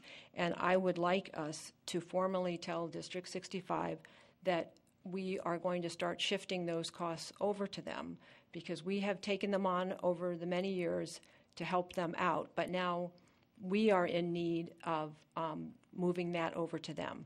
And they are in a position where they will be benefiting from the closing of the TIF. So it won't happen immediately, but that is something I would like us to look at. It's $372,000 that we're budgeting. I don't want District 65 to cut back on those, because obviously school safety has been a very big issue with us. But that is another source of ongoing funding, not this year, but in the years ahead. Alderman Tandem. Thank you, Madam Mayor. I also think it's worth considering what the original motion and resolution was, keeping the library, the North Library, stocked as is with the doors closed, I think is a huge insurance liability. Rates of insurance usually skyrocket when a building is in that state. I think that this shortened period, although it shortens it to 6 months, the keeping it open for a year as a closet basically is not such a wise thing to do when there is something better to be offered. And secondly, I think the South Branch was going to be open for 5 months anyway to finish out their lease. And so I think, with that respect, it's almost the same consideration. Alderman Wilson.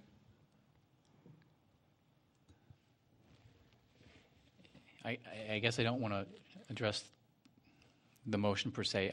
I have a suggestion, because we have, $9 million of other cuts to get through. My suggestion would be, why don't we work through the rest of the budget, because we could spend the next month talking about the one issue and not get to the other stuff, and we don't know where we stand. So I'd like to. Well, we do have a motion and a second. I'm proffering we could a suggestion. So vote it up or down. Okay. But wait a minute. Are you moving to table it until, because yes, that supersedes the. Okay.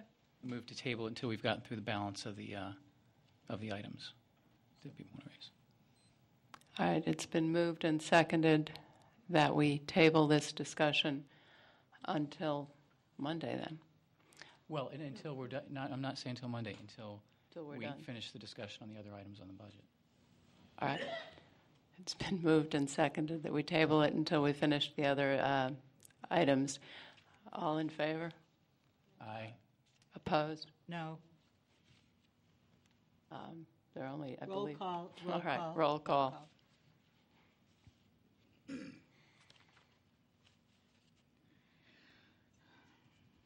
Alderman Grover. Aye. Alderman Rainey. No. Alderman Burris. Aye. Alderman Fisk. Aye. Alderman John Batiste. Aye. Alderman Nguyen. Aye. Alderman Wilson. Aye.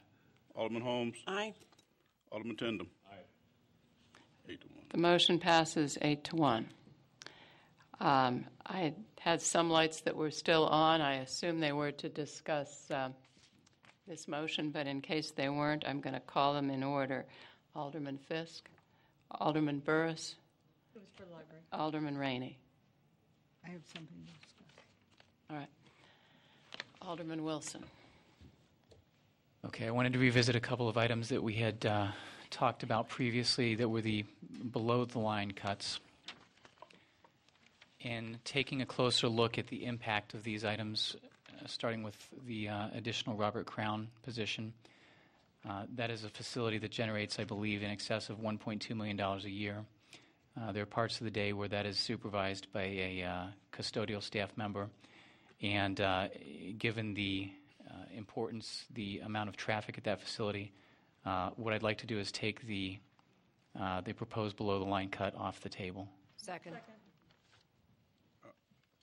It's been moved and seconded that the proposed cut be off the table. Which one is that? The For Robert Crown. Robert Crown Center, what's the price, Wally? $25,000. $25,000. So removing. It's only 25 left. Are you looking it up, or are you ready to vote? No, Cuts. We still need to. I think it's more than 25,000. There are two positions. And Alderman John Baptiste, you've already removed one, so this Right. is, there were two. Okay. 25 and 25, so So it would be 25,000 left on in the column. Taken out of the taken column. off. So it'd be zero. Alderman Fisk?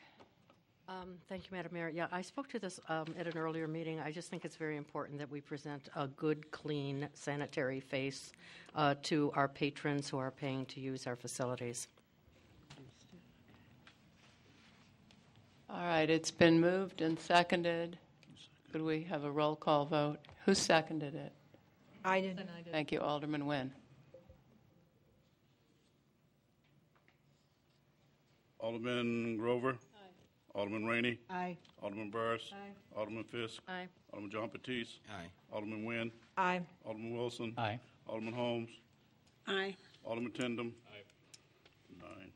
Nine to nothing, the motion passes. I have more. A couple. Alderman Wilson wasn't done yet, but I had two more. One that I wanted to make a specific proposal on. For the same rationale, the clerk position at the Fleetwood Jourdain Center, which was a $25,000 line item.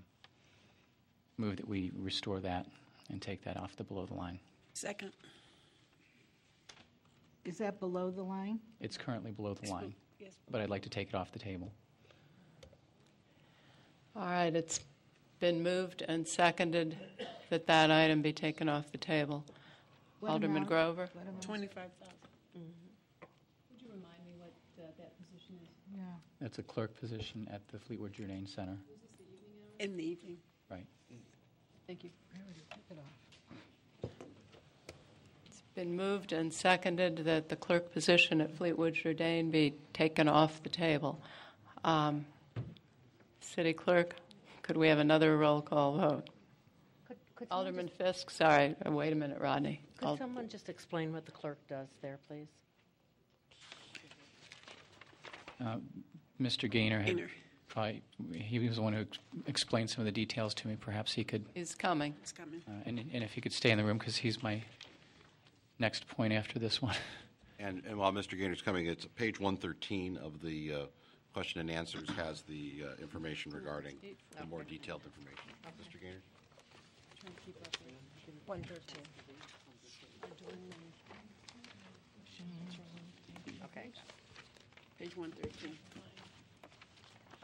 Other questions and answers.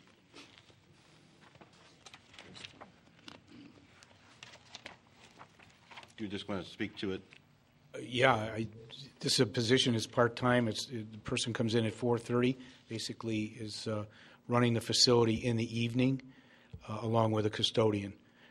Person does a number of clerical tasks for us and is the senior person in the facility in the evening. And without that person there, it's basically a custodian running the entire facility, correct? That's correct. Right. Thank you. Does that answer your question, Alderman Fisk? Yes, thank you. Right, it has been moved and seconded. City Clerk, could you call the roll? Alderman Grover? Alderman Rainey? Alderman Burris? Alderman Fisk? Aye. Alderman John Baptiste? Aye. Alderman Nguyen? Aye. Alderman Wilson?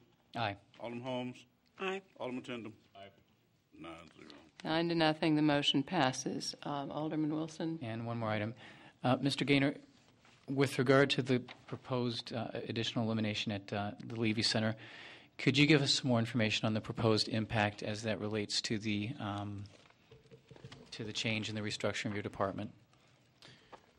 Well, as you know, the recommendation is to create the Department of Parks, Recreation, and Community Services, and we'll be absorbing about 5 employees from the Health Department. One of those employees will be a secretary who will take over the responsibilities at the front office area. We had eliminated a position there. The other position that's been recommended to be eliminated is a program manager. From the Levy Center. That individual does a number of programs for the senior center. We'll be adding our ombudsman person, or however that may come out in the future, which is another position coming over from health, to the senior programs. And with that, there's going to be an additional burden to the employees at the center. So we feel that position being eliminated now is going to place a greater burden than what we anticipated originally prior to knowing that the health department positions were coming in. And those Alderman services. Rainey has a question. Okay, go ahead. Go ahead, Alderman Wilson. And these staff are going to be working at the Levy Center with the transition, right?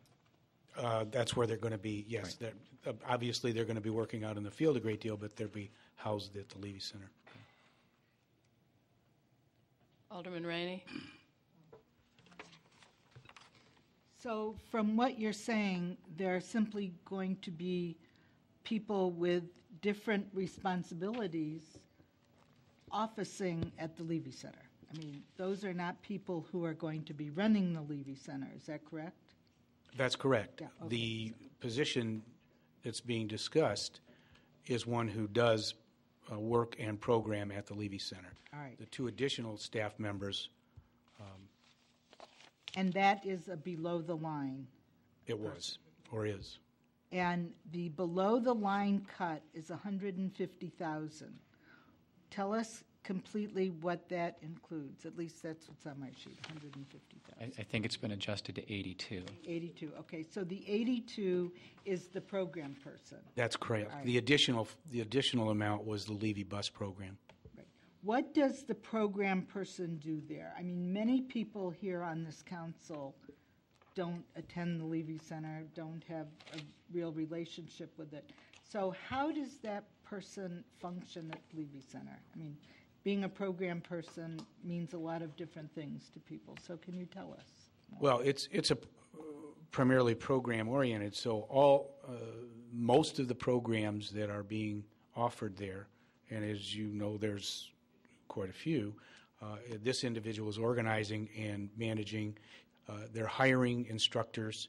She's hiring instructors for many of those programs, whether it's a painting class or whatever classes there are over there, and organizing the field trips, the bus trips to the grocery store for a number of the seniors who don't have transportation. Well, but that's already organized. I mean, they get on the bus and they go. But Well, what about, do the other programs, my recollection, a couple of those programs generate fees, do they not? Yes. I mean, they do. Well, I'm gonna move that we remove this program person from below the line and restore that $82,000. I think we should not. I didn't make a motion. I just made an inquiry. Yeah, he just inquired. That this person, I even think that the Levy Center needs to do more programming.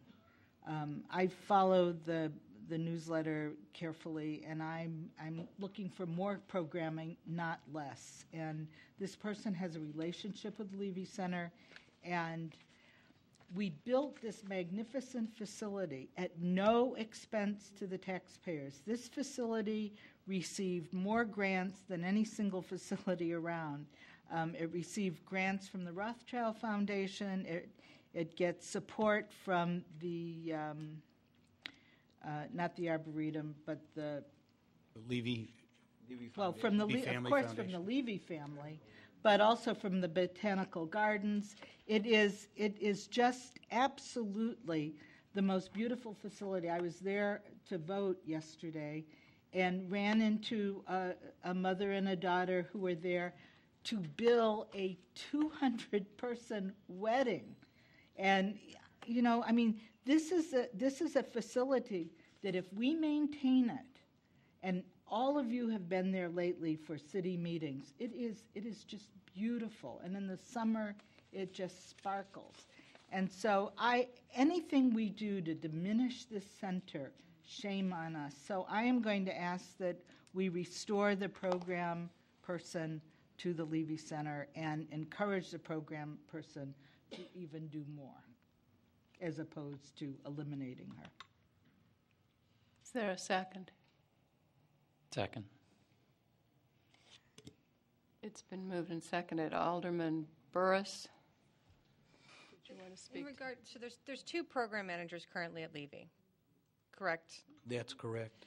Have there been any discussions about the notion of job sharing for these program managers? And I haven't heard much of that at all when we're talking about these budget cuts of people saying, all right, I'll go to part-time, I won't take benefits, or, you know, we have 2 program managers at Levy. I agree, I think Levy Center's fabulous. We do not do enough in this community for our seniors. So I just think it's something we need to explore and think outside the box when we're looking at these cuts. That I think a lot of people would rather have a part-time job without benefits than no job and no benefits. So I'm just putting it out there as an idea. So what does that mean?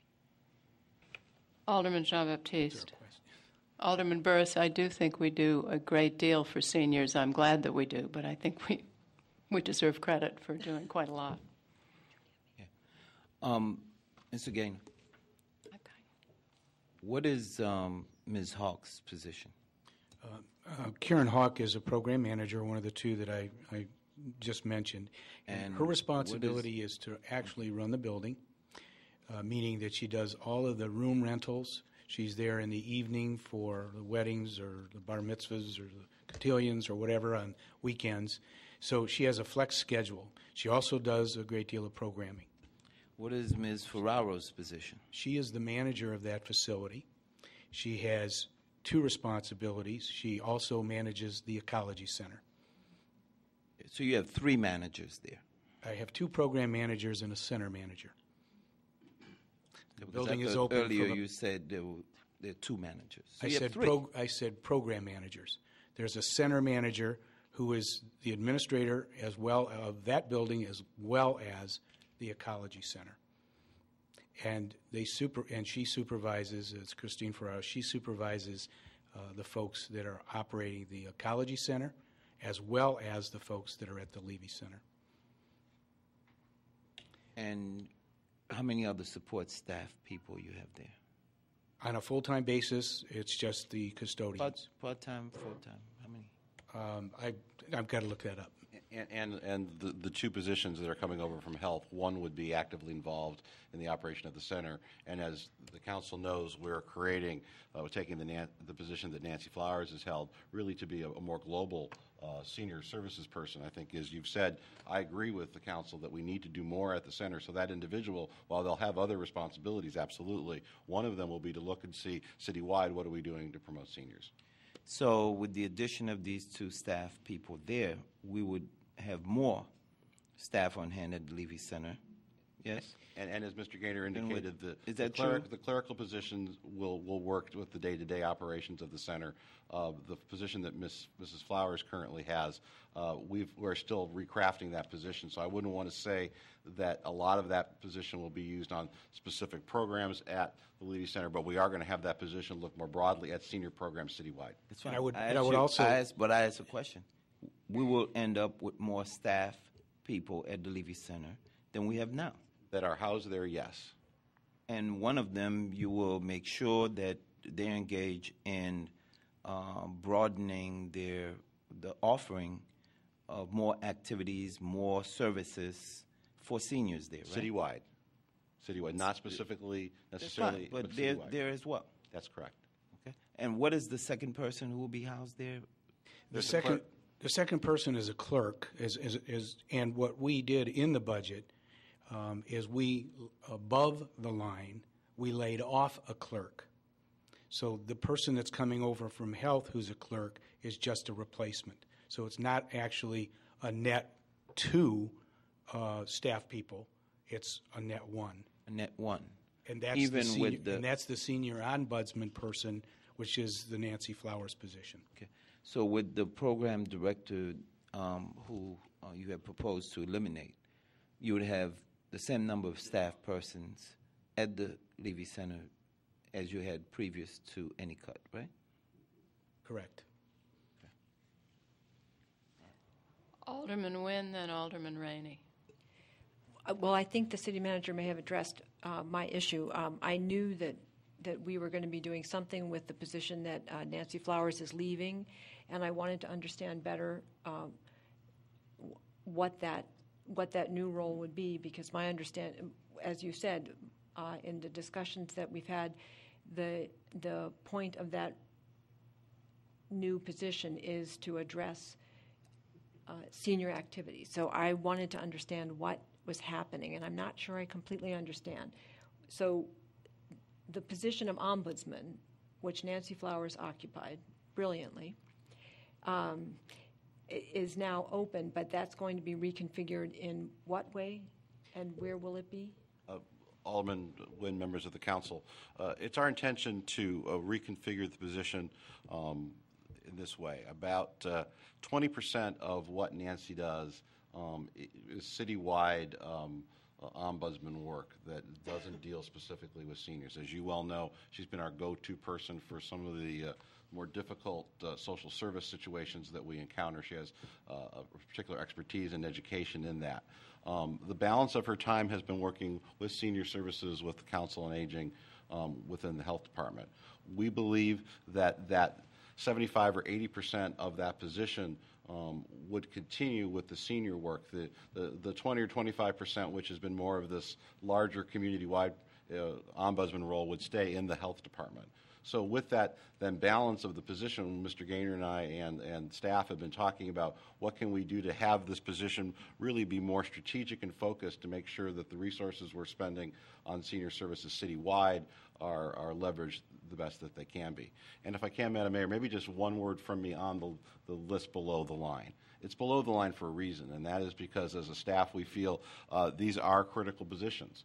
All of them that are below the line, and you're not going to hear us wildly defend, their elimination because they are critical. But again, the council, as your city manager, I felt it was important to put forward not only options as you mix and match, but also options for moving forward with additional money to be set aside.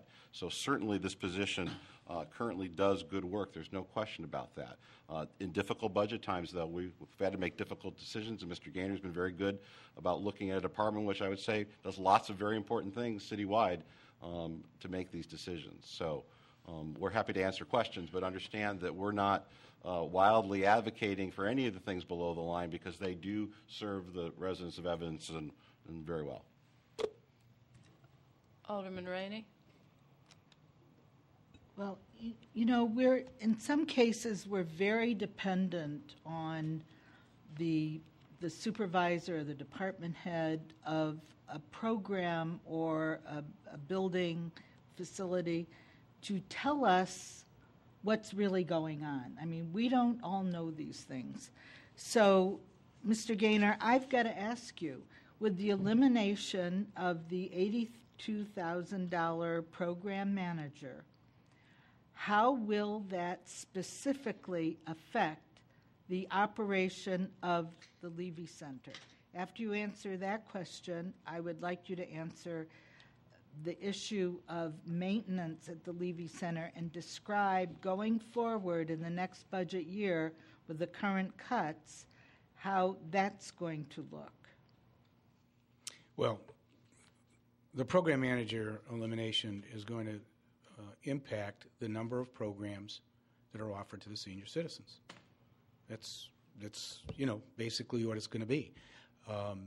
So how, given that, include in that, how will the center be used then if there aren't programs going on? I want to see the whole picture all at once. I'm sorry, I won't interrupt. Well, Alderman Rainey, first of all, there will remain one program manager. Right. So Right. that will. But the other, I know Karen Huck's job. That building is used constantly. It's used for weddings. It's used for all sorts of things. There needs to be a facilities person there sometimes, and she manages the scheduling and all of that building, I think. I That's don't know correct. what other things she does. That's correct. So, okay, so give us just the big picture of the 82,000 below the line. Leslie, the position of the program manager is one who does most of the programming from day to day. As we cut that position out, we will eliminate then a significant number of programs. We will take a look at what programs those are. Those might be marginal. We may have to do a survey with our users, the customers there, and say, look, we can't do everything anymore. Give us a list of priority programs that you want offered. We'll see what we can do. We haven't gone down that road all the way. I do know, though, that she has a full plate, and she does, as I say, most of the programming for the facility. As far as, is that? That's okay. The second question regarding facility maintenance. Maintenance of the facility. Above the line, we did lay off one full-time custodian. So we won't be washing the windows 5 days a week. We'll be doing it 2 days a week. I can't tell you for sure what that impact will be. The Levy Center happens to be a facility that stays fairly clean on a regular basis. We have a full-time custodian, and we have part-time custodians that are there in the late afternoon and evening. All right. How will this affect, I don't know how that's going to work. For example, we were all there a couple of weeks ago, right after the Haiti earthquake, and we were allowed to stay later than 9 o'clock. Like most people are asked to leave at 9 o'clock, I think. And there was a custodian staying there with us. So will those kinds of exceptions continue to be allowed, or will the time for use of the Levy Center at night be lessened? How will that work? I think the answer to that is yes, we will be asking people to leave. We are shortening the hours, both opening as well as closing in some of the centers because of these cutbacks. However, the alternative to that is if a group wants to stay later, they'll pay for it. So if, as an example, we laid off a program manager at Chandler, the building will close earlier. If somebody wants to have some kind of an event that goes later than what we can afford, then they will have to pay that amount in full to cover that cost. So those are some, that's just one alternative. So if you want to stay later, then the organization or whomever it will have to pay for it. And I think it's important to note that in many cases the custodians are in the evening the managers of those buildings. And one of the things that happens at the Levy Center early in the morning is non-seniors are allowed to pay for using the gym. Right. The senior center, the center was originally, philosophically, it's a senior center from 8 in the morning until 5 in the afternoon, Monday through Friday. All other time, before 8, after 5, and on weekends, it becomes a regular recreation center.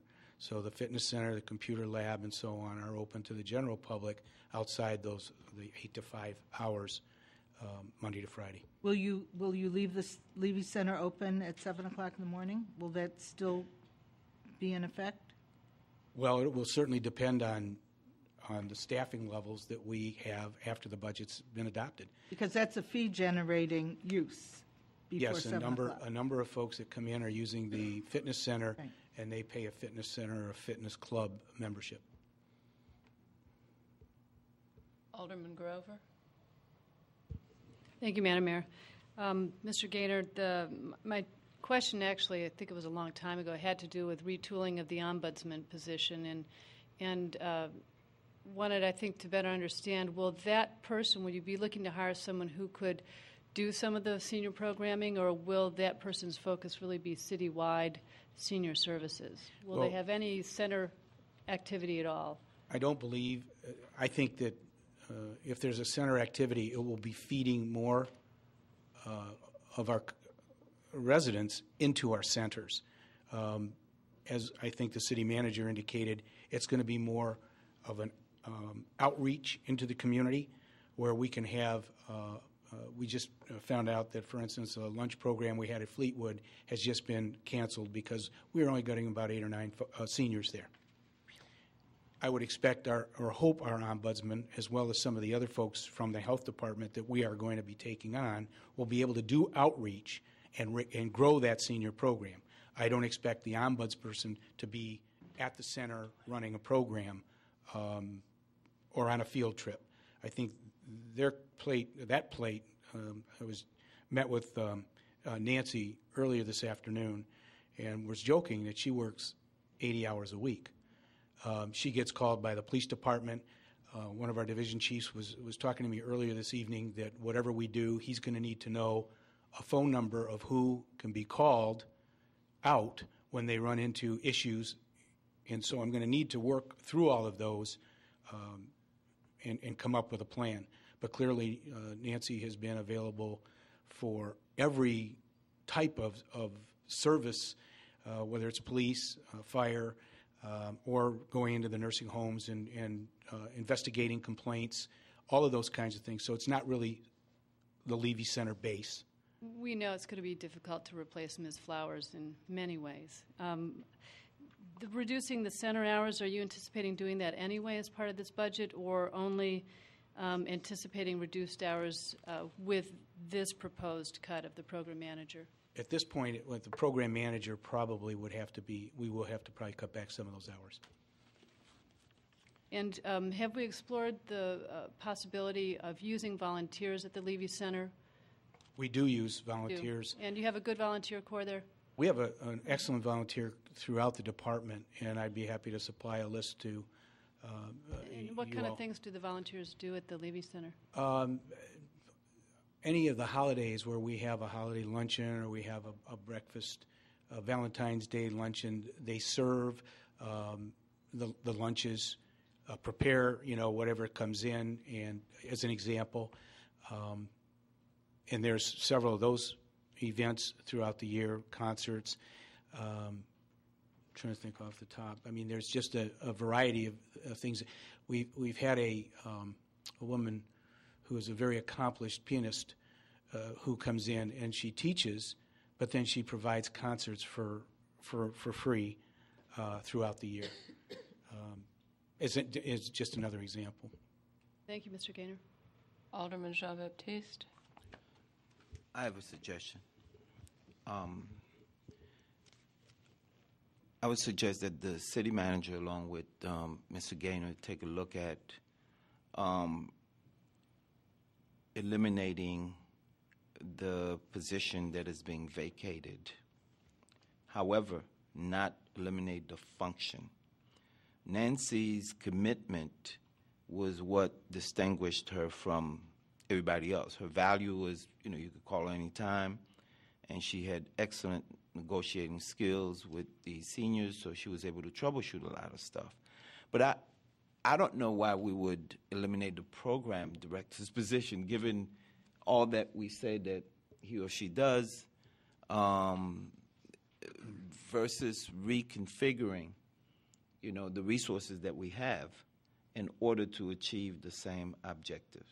Okay, so the program director, I would agree, should come back and the budget should be restored, but I think we could save some money by eliminating the senior ombudsman position and take a look at those senior staff members that we have at the Levy Center and reassign them. Because I think all three of them are valuable, but I'm not sure whether they're doing what they're doing because their education was such, or their preparation or their training. And I don't think that they would, we wouldn't be able to find some opportunity to train them to provide the other services that we need to provide. So that's what I would suggest at this point. You take a look at all that and try to. And Madam Mayor, Alderman Jean-Baptiste, we have looked very carefully over the last several months at what our complement of senior program folks should be. Again, this is below the line. This is something we have offered up because you have very difficult decisions to make as a council. We feel we need more resources in our senior programs. We need to have more volunteers. The volunteers that we have are really not volunteers that are helping us on a day-to-day basis, and we need to cultivate that. We need to have someone to cultivate community partners. There are lots of other organizations in Evanston who work with seniors. We do not have the best linkages with those organizations, and we should, because they can provide services which we don't have to pay for. I would suggest to the council, again, this is an item below the line. You have said that you were looking at between $250,000 and $500,000. I would hope that you would consider eliminating this from the list, because this is an important service, and certainly you have spent the last 25 minutes or half an hour discussing it. You don't have to take everything that's on that list. If you were to eliminate all of them because you think it's important, you would have those services. Again, it's a difficult job that you have, and we want to provide the best services that we can. I disagree respectfully with Alderman John Baptiste about the position that Nancy has held, because I think it's a different kind of skill set, and one of the reasons it's been separate over time, I think, is because it has been a skill set, and I think we have not done our seniors the best service because we've not connected these two important programs. The work that Nancy has done a lot of times with seniors who are in desperate need, as well as seniors who maybe aren't in desperate need. Can we bring that together? So if the council is concerned, I would urge you to consider just removing this from the list of potential reductions. Right. It's been moved and seconded. All right, it's been moved and seconded. Does anyone, Alderman Rainey, do you still want to speak to it? Yeah, I was going to, I thought I moved that we removed Yeah. I'm surprised to hear the city manager say exactly what I was going to say, and that is, these are functioning. What was that? These are functioning, high-functioning seniors who are requiring. I mean, they're paying a membership fee to be there, for God's sake, and they're willing to pay for additional programming.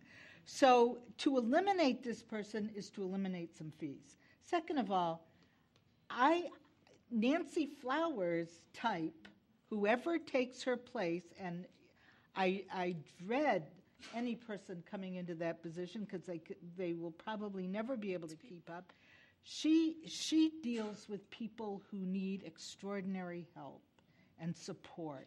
And not only seniors. I mean, Nancy will deal with anybody. Don't forget, Nancy's the one who found all the dead siblings.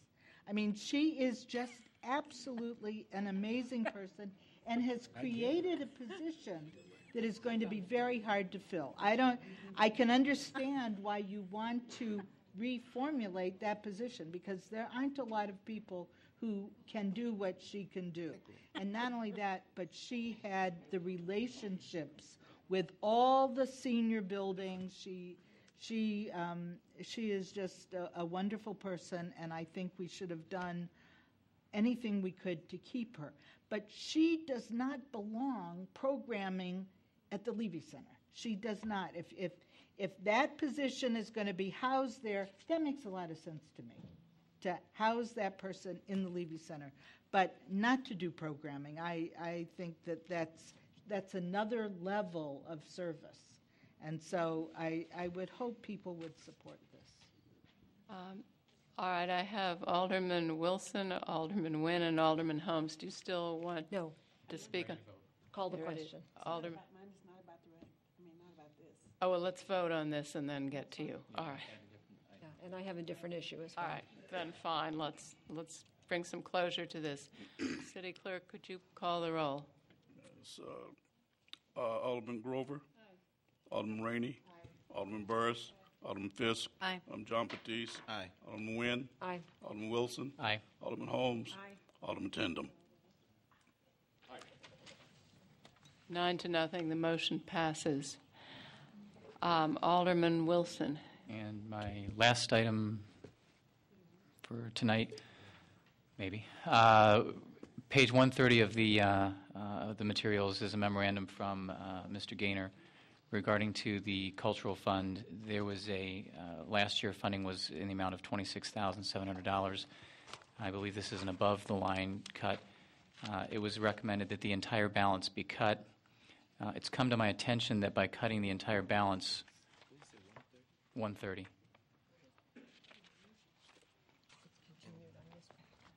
And it's my understanding that by cutting that in its entirety, we will also lose, where'd the number go? In excess of, $8,320 in state funding. So what I'd like to do is restore $2,100, which is the only amount that we would need to restore in order to recapture that $8,300 from the state. It's been moved and seconded, and seeing no lights, City Clerk, if you're ready, could we call the roll? No, not 100. 2,100. Take your time, City Clerk, or you'll bankrupt us. Alderman Grover. Alderman Rainey. Alderman Burris. Alderman Fisk. Aye. Alderman John Batiste. Aye. Alderman Nguyen. Aye. Alderman Wilson. Aye. Alderman Holmes. Aye. Alderman Tindem. 9-0, the motion passes. Alderman Nguyen? Yes, Madam Mayor, could we just quickly see what the number is, where we are?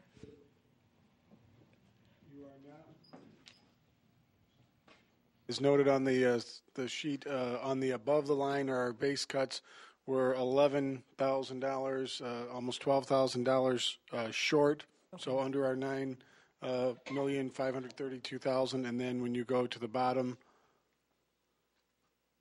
we had $687,000 left, and I just plugged in that last line to give you a total of above and below. You have $675,000 that you are in fact above the $9,532,000 deficit. Okay, all right. I just wanted to do a check-in on that, but I also have a motion to make. Madam Mayor, I would like to move that we restore $50,000 to the Mental Health Board, but I would like to have that money earmarked for programs that address the youth. Second. And second. Okay, it's been moved and seconded. Does anyone want to speak? I'd like to amend that to $100,000. Alderman Nguyen, if you would accept that motion. I would accept that. Alderman Holmes, are you continuing my earmark? Addressed to youth issues?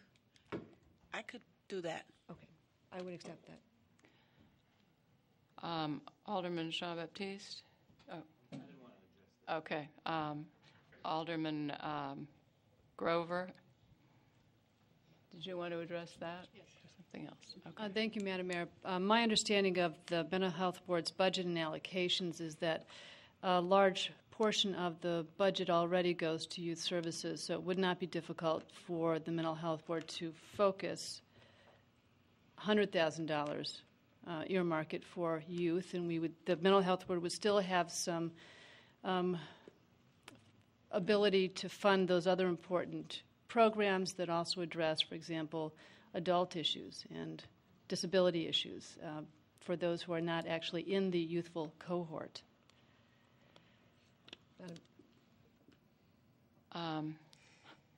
Alderman Wilson? Just a point of clarification. When you reference youth programs, would that also include early childhood education and daycare? Oh, absolutely. Yes. Absolutely. Youth and on down to infants. Alderman Nguyen? Well, a concern that I would have, Alderman Grover, is I'd like this money to go, the $100,000 to be added to whatever is going to youth. I don't want to give them an extra $100,000 and have it all reshift. I want the $100,000 truly earmarked, that it goes to programs aimed at 0 to youth, whatever we define youth. Sometimes we define it upwards a little bit. Right. Thank you, Alderman Nguyen. I think years ago we actually did a breakdown of the Mental Health Board's allocations and tried to figure out what was the typical demographic and where the money went. And where the Mental Health Board used to focus on mental health services, when the board took over some of the human services funding, a large portion of those allocations were for youth services. And and I'm just guessing now, but I'm fairly certain that already a significant portion of the Mental Health Board's allocations budget goes for services for youth. more than a majority, I'm guessing, of its current $840,000 budget. Right, I understand, but Would be- I want to make sure that this, Restoration is for earmarked for youth. yes, for I got you. truly earmarked. And if we have to look to our legal department to make sure that earmarking is really earmarking, that's what I want to do. And Alderman Wynn, members of the council, you'll have the final review, so that'll be on your agenda Monday. You'll likely need to send it back to the mental health board, so you'll have the final to make sure that youth is really youth. Okay. Alderman Burris. And point of clarification on the mental health board allocation of their funding, when is that allocated? Is there a formal, I don't know a lot about how this board functions. I don't know if it's similar to how CDBG functions, and that there's proposals that come in and there's on a specific time of the year. And when is that time? When are the proposals due? When? Oh, sorry, I just don't know. If I may. Go ahead. The Mental Health Board begins its budget review process in September, makes its allocation decisions. The board does sometime in November after a number of public hearings. That becomes then recommendations to the Human Services Committee, and if it's adopted by the Human Services Committee, then it gets folded into a recommendation to the full City Council. And then the Mental Health Board's fiscal year is the same as the city's fiscal year. And so the allocations start getting paid out under new contracts beginning March 1st. Okay, so if Right. that's the understanding, then the 100,000 that is earmarked for youth, that 100,000 would then be based on what was earmarked this year for youth. Let's say it was 200,000. So you're saying next year that it has to be 300,000 for youth. Because every year it changes whether it's what it's for. It's not a stagnant number for youth. So if you're saying the 100,000 is allocated directly for youth only, and where is that baseline number then? Are we basing it off of what was this year allocated for youth? So you're saying whatever was allocated this year, an additional 100,000 on top of that, no matter what the programs are that are brought before the Mental Health Board. Alderman Burris, this year is now. So the board has a set of recommendations which has been to committee and are waiting to come before the council on Monday evening. If the council adjusts the dollar amount as you are discussing right now, you will then likely direct the Mental Health Board to come back with a revised recommendation for what will be this year, the year beginning March 1, 2010. Okay, so so whatever was given to youth for this year, then so you were given $20,000 for your program, and then you're giving that a percentage. So if it's already allocated. Alderman Burris, that would be the council's direction. My understanding is when there have been changes in past years that the initial recommendation from the board goes back to the board for a reconsideration, then it comes back to the council. So I think you can put whatever strings on it you like. It can be formula-based. It can be you have $100,000 for youth, come back with how you think it should be spent, and that would happen in relatively short order during the month of March. Okay, and that's exactly my point, is like we need to give exact directions. Is it going to be, they've already allocated a certain amount, so each one program for youth is going to get another percentage piece up to the 100,000? That's up to the city council. Yeah. Right, and that's my point, is we need to think about that versus saying just there's 100,000. We need to come up with a formula for how to really allocate that, not somebody says, well, I really want to fully fund a particular program. Alderman Grover, and then we might bring some conclusion to this. In many previous years, the Mental Health Board has come to their allocations recommendations based upon the public hearings, a year's worth of quarterly reports and accountability, liaison relationship with those agencies that we fund through the Mental Health Board to make sure they're doing what they promised they'd do and producing the results that we hoped they would produce. And keep in mind that even restoring $100,000 to the Mental Health Board still leaves the Mental Health Board $100,000 short from what they hope to fund this year, which is for a lot of the agencies. By my count, our Evanston agencies are now more than $4 million owed by the state of Illinois. If you add up the numbers, that the state is in arrears to our Human Services Agency more than $4 million. And every little bit helps. Even our little bits help. And traditionally, we've left the decision as to how to allocate that money to the Mental Health Board because they know the agencies and the programs well and understand what the need is in the community as well. And yeah, go ahead. Can I just add to Thank that? you, Alderman. Yes, Alderman Holmes. I please. think I see things very simply. And I got you, Alderman Rainey. I'm trying to get to you. if we're talking about restoring $100,000 to the Mental Health Board, and that $100,000 is to be stored to the youth program, from 0 to, I can't remember, it's like 24, I believe. I think 25 for CDBG. Yeah, okay. Then the Mental Health Board would have to do that across the board to those youth programs. That's what I'm asking. To restore across the board to the youth programs, not to just one program or two programs. So we'd have to look at it. I don't have a formula, but that would be my interpretation. What if we find out that the Mental Health Board's current allocation recommendations are for 75% already to services for youth? Will that satisfy the motion? Alderman Nguyen? You amending? I believe so, but I think that we need to gather a little bit more information, and I'm going to consult with Alderman Holmes about this. Alderman Rainey?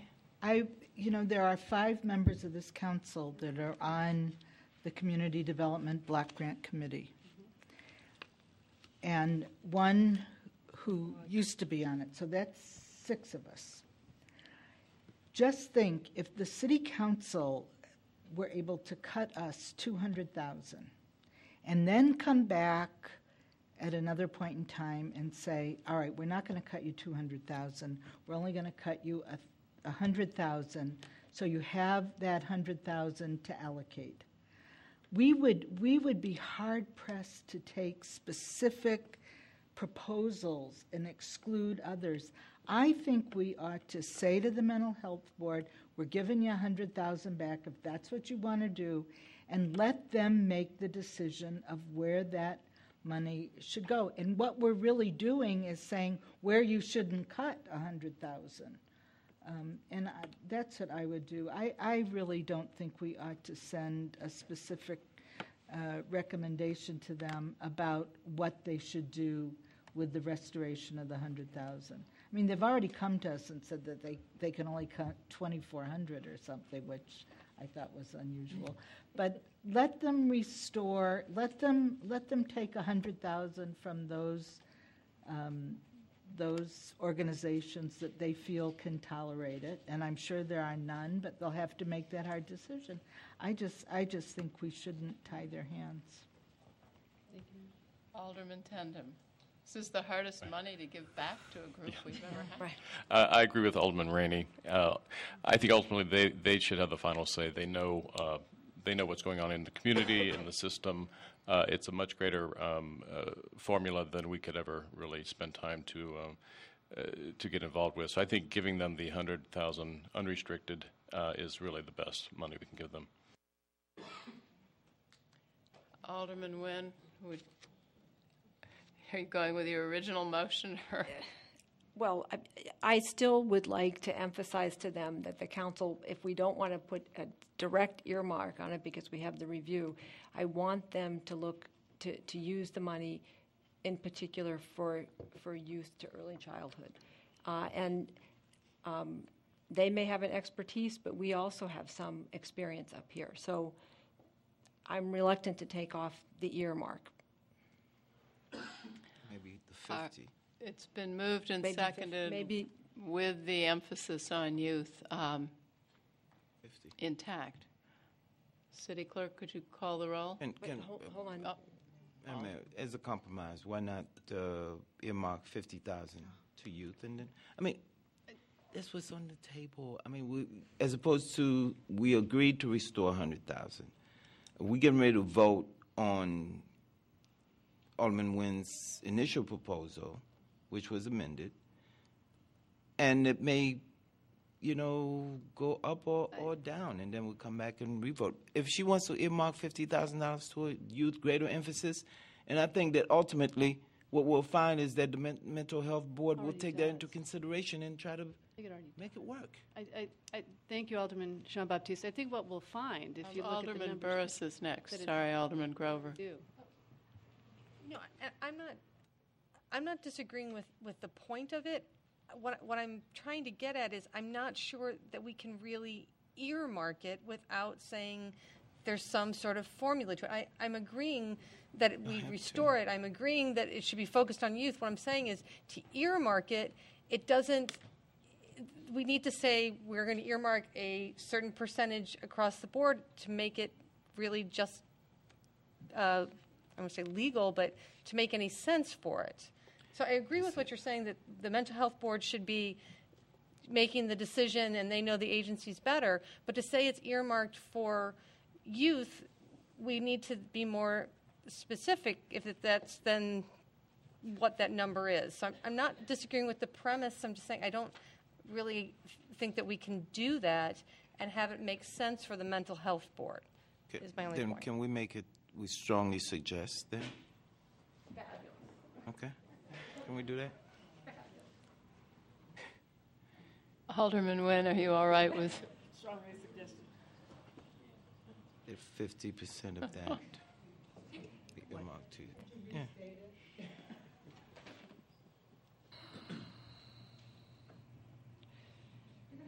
You're gonna get No, I mean, all right. I strongly suggest, and I'll be watching, all right, that we restore $100,000, and Alderman Holmes will be with me watching, to the Mental Health Board. Add that into the motion. Yes. Second That's added in. All right. City Clerk, could we have a roll call vote? Alderman Grover. Aye. Alderman Rainey. Aye. Alderman Burris. Aye. Alderman Fisk. Aye. Alderman John Batiste. Aye. Alderman Nguyen. Aye. Alderman Wilson. Aye. Alderman Holmes. Aye. Alderman Tindem. Aye. 9. 9-0, the motion passes. Once upon a time, long, long ago in this meeting, Alderman Jean-Baptiste, I believe you had your light on to speak to a different issue. Yeah, I want to move that we restore the $65,000 that was allocated for salary and benefit for the secretary in the Community Development Department.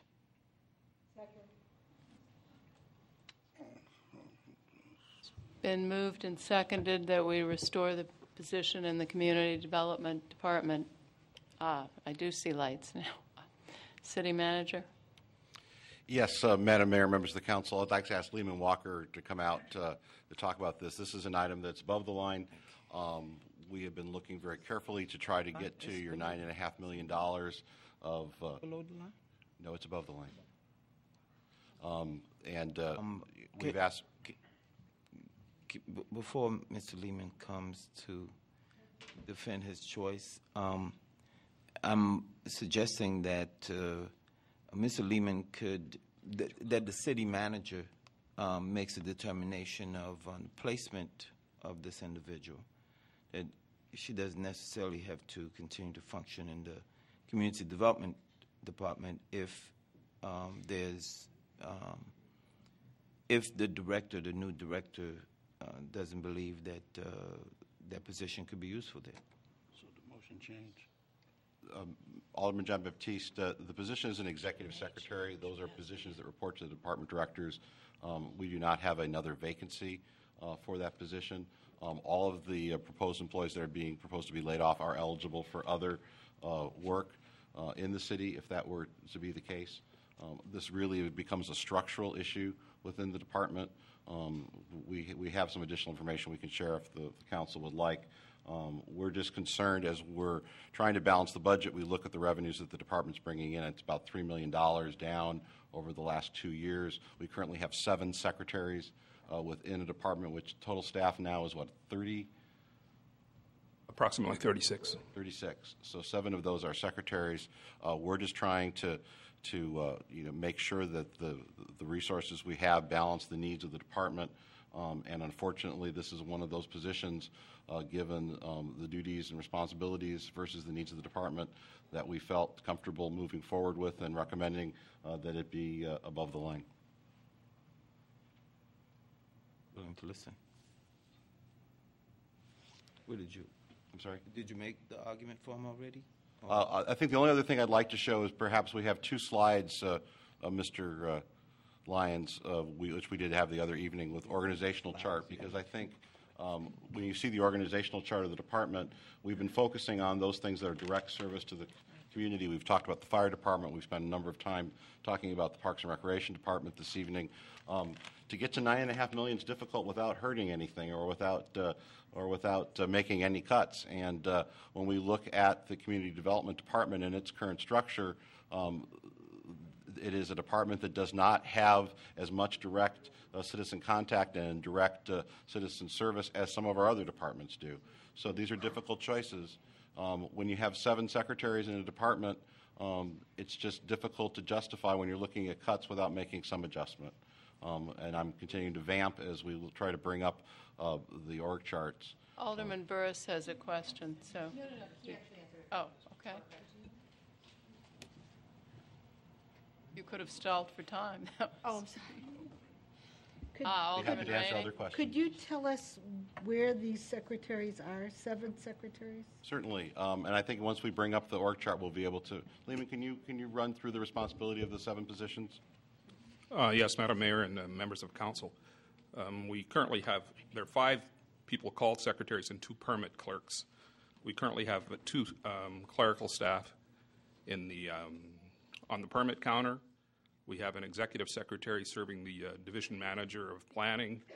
We have a secretary serving the zoning administrator, secretary serving the director of community development, and 2 secretaries in the building division. So I have a total of 7 support staff. And the elimination of people is not based on the, last hired, first fired? I mean, we're not using that. No, if you look at the, this is the proposed organization chart. Essentially what I'm attempting to do is to consolidate all of the inspections function in one particular area. Property standards and building have served as 2 separate divisions. Essentially, you're talking about 2 functions. You're talking about inspections and plan review. There will be some efficiencies achieved by the inspectors serving, and through cross-training, we'll achieve some efficiencies there. And development activity is down considerably. In 2007 through 2008, revenues were about $6 million for the building division. They currently are about $3 million. There have been no staff reductions as a result of that. With the this is the new chart that I'm proposing. It essentially would result in 3 divisions. It would be the inspections division. Can't see. Oh, you can't see that. I can't make that thing out. The secretaries are in yellow, if that's helpful to you. Well, I'm addressing the entire organizational structure. But as far as colors, if you can't the center see column is going to be the inspections area. The column to my right, and it is very difficult to read. Can you sharpen that up a little bit? That will be the new economic development division, which is a priority of council. Is it going to get any sharper than that? But the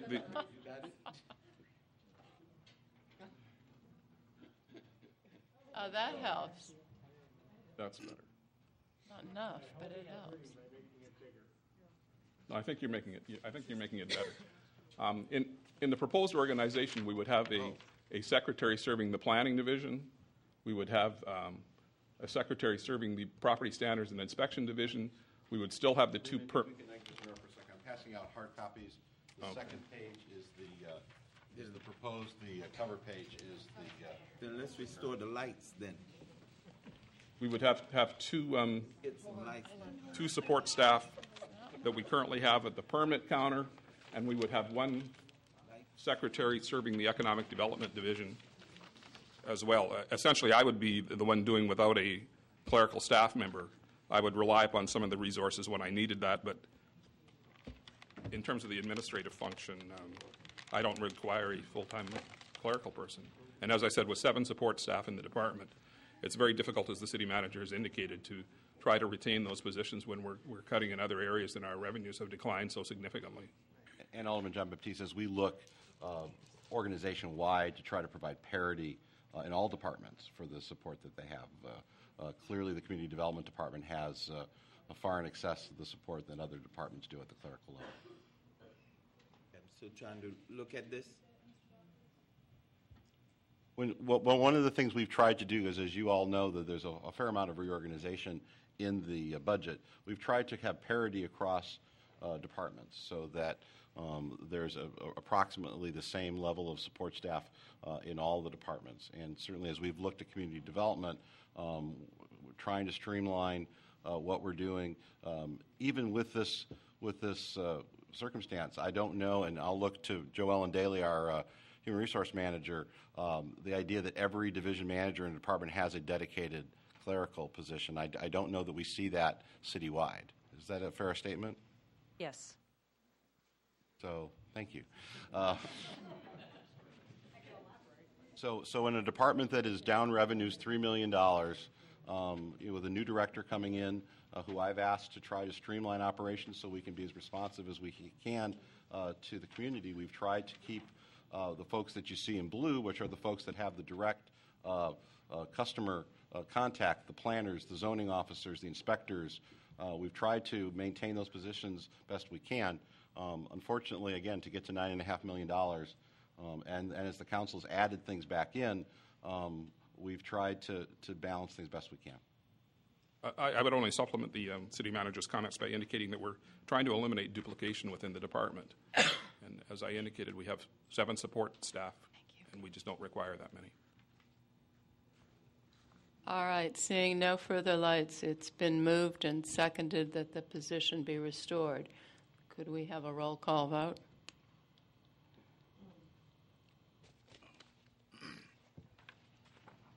Alderman Grover. No. Alderman Rainey. I'll support the motion. Aye. Alderman Burris. No. Alderman Fisk. No. Alderman Jean-Baptiste. Aye. Alderman Nguyen. No. Alderman Wilson. No. Alderman Holmes. No. Alderman Tindem. No. 7-2. 7-2. The motion fails.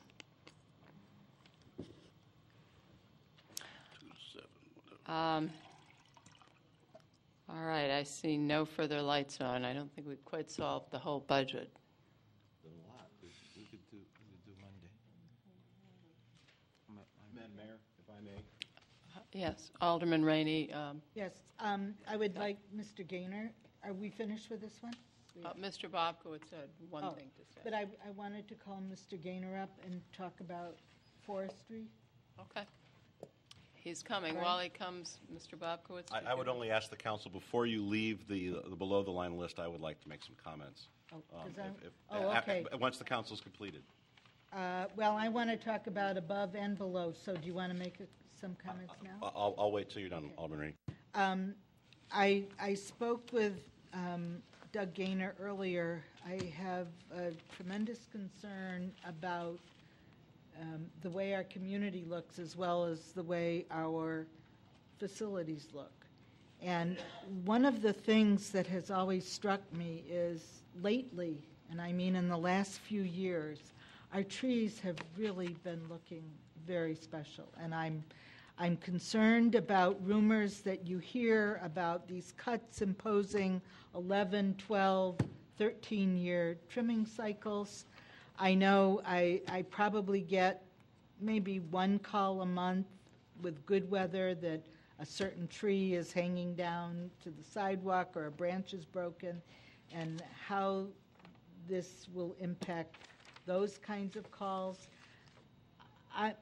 My position is, and I believe the position of my constituents is, given the negativity that has always been directed to the south end of town, we're very proud of our trees, and I don't want any interruption in the maintenance of those trees or the planting.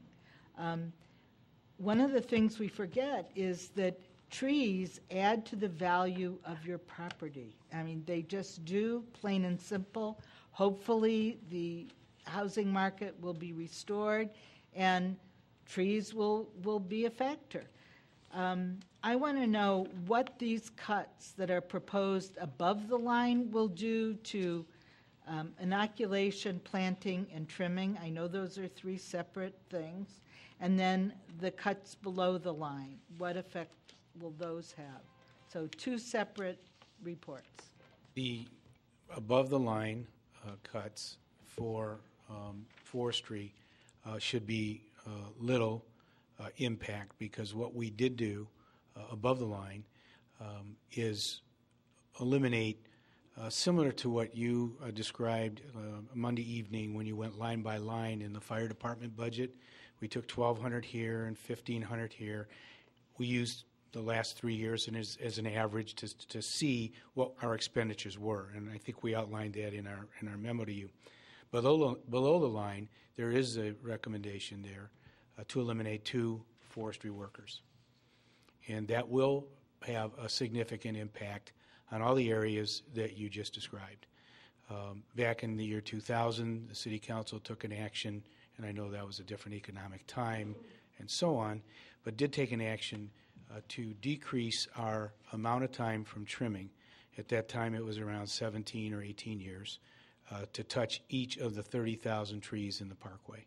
And the council, based on a recommendation that we made, said we needed to get that down to maybe 6 or 8 years. We were spending a considerable amount of money on overtime for storm damage and cleanup because the trees were not being maintained properly. Council did vote in additional positions and equipment for us to move forward. We did get close to the 6 or 7 year. We were really zeroing in on that until the emerald ash borer hit us recently, and of course we're mandated by both state and local ordinance to remove those ash trees as they become infected. So we've had to sort of divert a little bit. We've probably moved to about an 8, maybe 8.5 year trimming cycle because of that. If we eliminate those 2 forestry workers, we will further the time that takes to do the trimming. Our Parks and Forestry Superintendent, Paul D'Agostino, is estimated at about, Paul, you say about, I think you were 11 years, and I think he's being conservative.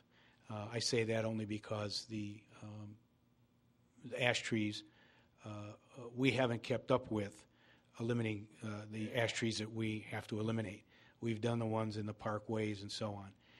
The same thing will occur with the planting of trees, removal of stumps. Also, everything will be delayed, and we will not be able to achieve the same level of service.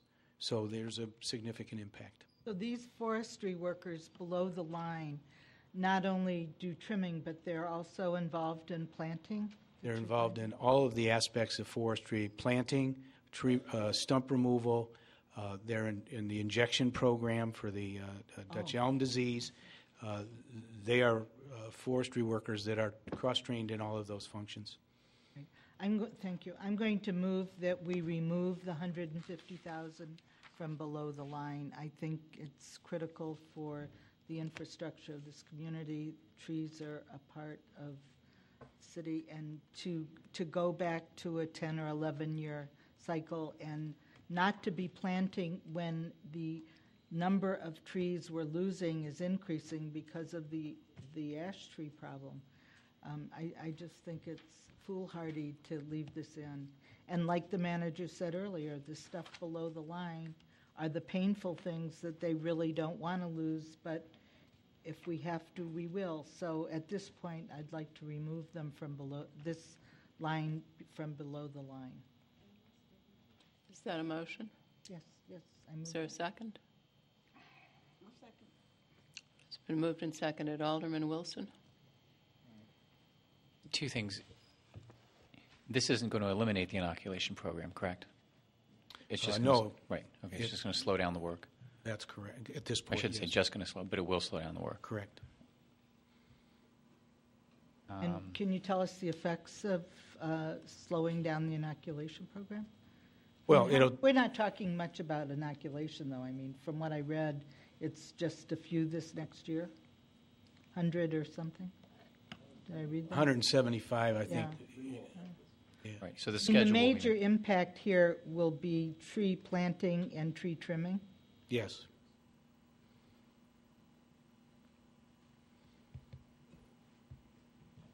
That's it. All right, Alderman Burris. So the number of trees to be planted this year, would that change at all, or would it just be that would take them longer to do it? Just take longer to do? Okay, but the same amount of trees will be planted, the same amount of trees will be trimmed, inoculation, it's just that we're just doing it in a longer time frame. The trimming will take, as I said, will probably go to 12, 14 years per tree as we go down throughout the city. As far as planting is concerned, it will just take us that much longer to put them in the ground. But you don't mean longer, a few months longer, you mean more than that. No, I think that we do a fall planting and a spring planting.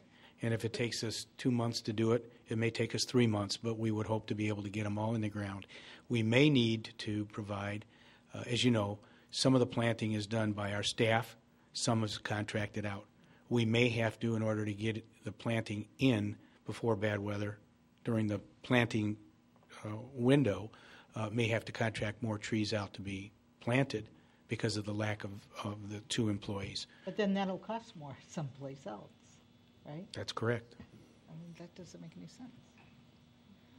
Is it cheaper to use our people within this $150,000 to plant those trees, or is it cheaper to contract the planting of the trees out? Well, because each of the forestry employees is doing multiple tasks, it's hard to make that determination. On any given day, they could be planting a tree, they could be trimming a tree, there could be emergency storm damage removal that they're doing.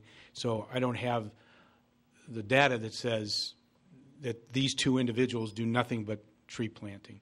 But if these 2 individuals are not able to be planting trees, then to hire contractual tree planters will add to this amount.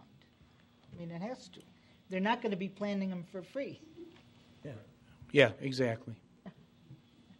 So that doesn't make any sense. Alderman Grover.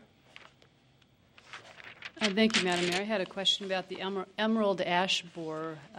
How many more infected diseased trees do we have in Evanston? I see that the budgeted number is going up for this next year, and this is after 2 or 3 years of the infestation, and there are still that many trees left to destroy? I think that there were a total of about 4,000 ash trees in the city on public property. And we have not, I think we've done less than 2,000. All right.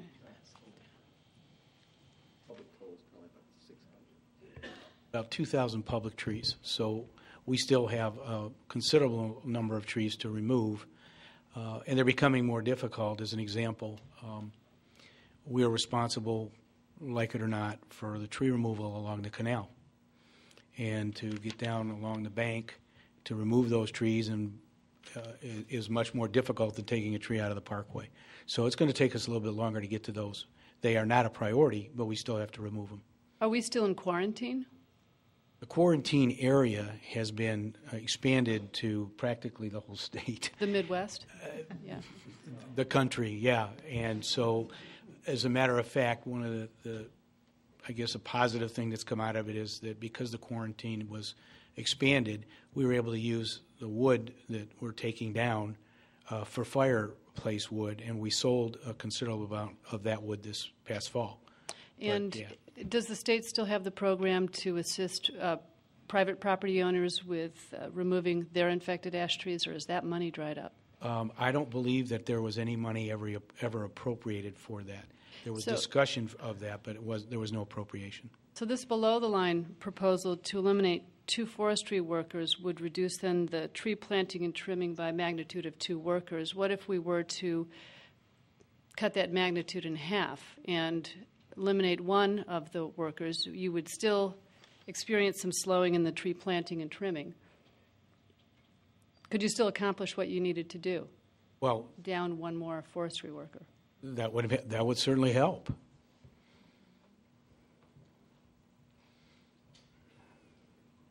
Are there any other questions? Alderman Rainey. Can you focus on, I know that you have sections of town, do you not, for trimming? Well, we set up usually, we have a schedule that we go by. But We have an it's- inventory yeah. of what we do, but we will schedule blocks at a time, and our crews just kind of go up and down in those areas, and we've posted that information on the web as to where we're going to be with those crews. Because I know Alderman Grover, I think it was her, that asked the question about the forestry trucks all over town. And you indicated that you do focus forestry work in sections so that they're not driving all over town for trimming a tree on Colfax and then coming to Brummel. And That would be extremely inefficient, and I what we do understand- now is and just that's what I'm up getting and at. down. That's what I'm getting at. Can you tell me what parts of town are scheduled for this year to be trimmed? We'd have to look that up, but I would really like to know that. we can provide that information for you. And if okay, I would really like to know that. Would you trim more than one part of town a year? We have 2 crews. Yeah, we usually, and this is part of that response that we provided, we have 2 crews that are working. So we've got 2 trucks out, the chipper's out, and we're doing 2 areas as we're doing the trimming. All right, seeing no further lights, it's been moved and seconded that these positions be off the table. Could we have a roll call vote? The forestry. Both, I believe. This is below the line. 150,000. Alderman Grover? No. Alderman Rainey? Aye. Alderman Burris? No. Alderman Fisk? Aye. Alderman John Batiste? Aye. Alderman Nguyen? No. Alderman Wilson? No. Alderman Holmes? Aye. Alderman Tindem? No. 5 to 4. 4 to 5. So it fails. The motion fails 5 to 4. Alderman Burris. I'd like to make a motion to put one of the forestry workers above the line. Restore it. Is there a second? Second. It's been moved and seconded to restore one forestry worker. City Clerk, when you're ready.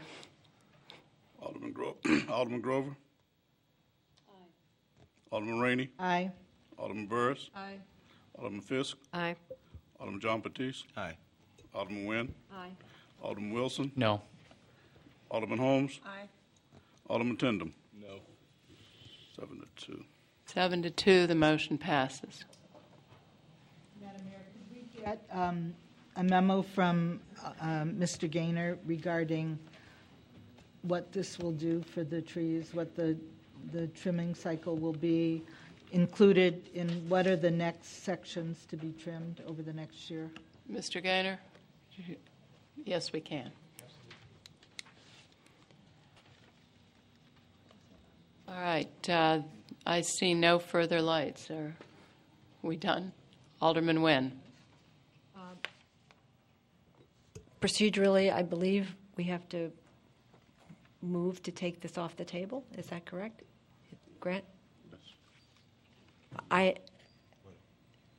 take it off the table. I move, Grant? You're taking your motion up off the table, yes, for consideration now, Right. relative to the libraries. Yes. Yes. motion to take from the table. I move to take from the table the earlier motion I had made about the libraries. Second. It's been moved and seconded that we take from the table the earlier motion about libraries. All in favor? Aye. Aye. Opposed? Motion passes. May I continue, Madam Mayor? Yes. Madam Mayor, I would propose that we fund the North and South Branch libraries for one fewer day a week, for it to be open one fewer day a week for the next 6 months. It's been moved and seconded. And Madam Mayor, that total then, according to the city manager, would be $186,350. Seeing no lights. Oh, well, because I saw no lights for a second, I'm going to speak to that issue. And all I want to add to my comments of the other night are that I firmly believe that the North Branch Library is an economic engine for this city. I'm not as familiar with the South Branch. I do believe that if the South Branch location was changed, it could be as well. Alderman Fisk. Thank you, Madam Mayor. I just had a question. What happens after 6 months? We would come back to the council. But, Madam Mayor, may I address that? Yes, you may. Okay. Well, I would expect that the Library Task Force, which has been formed, and the library supporters, who are very well organized, would continue to do fundraising, and that we would see what the task force comes back with in terms of grants that they have received and other forms of support. Because all of the research that they have presented to me so far and to the council so far indicates that there are other sources of funding for branch libraries. And I would like to give them the 6 months' time to explore those and come back to us. If it turns out it isn't there 6 months from now, it isn't there. They close. Alderman Wilson. I was looking for the breakdown on the it will be $186,000 for the 6 months. $358. And Marty, if you could go to your handy dandy list on the bottom. I think it was 500,000 we're down to.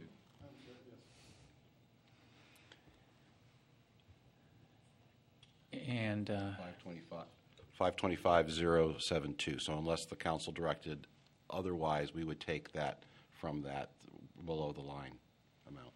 And as we all know, if we were to take that, my belief is that prudent budgeting would have us putting at least the $500,000 and ideally more than that into the reserves. This doesn't allocate anything for to make up anything on the pension funds. And as much as I really, really don't want to have the libraries closed, I don't perceive that our economy is going to be getting any better. And I have an expectation that there's a realistic possibility that our revenues aren't going to meet the projections. So I don't want to be in a position, midway through the year or all the way through next year where we're dipping into the reserves even further.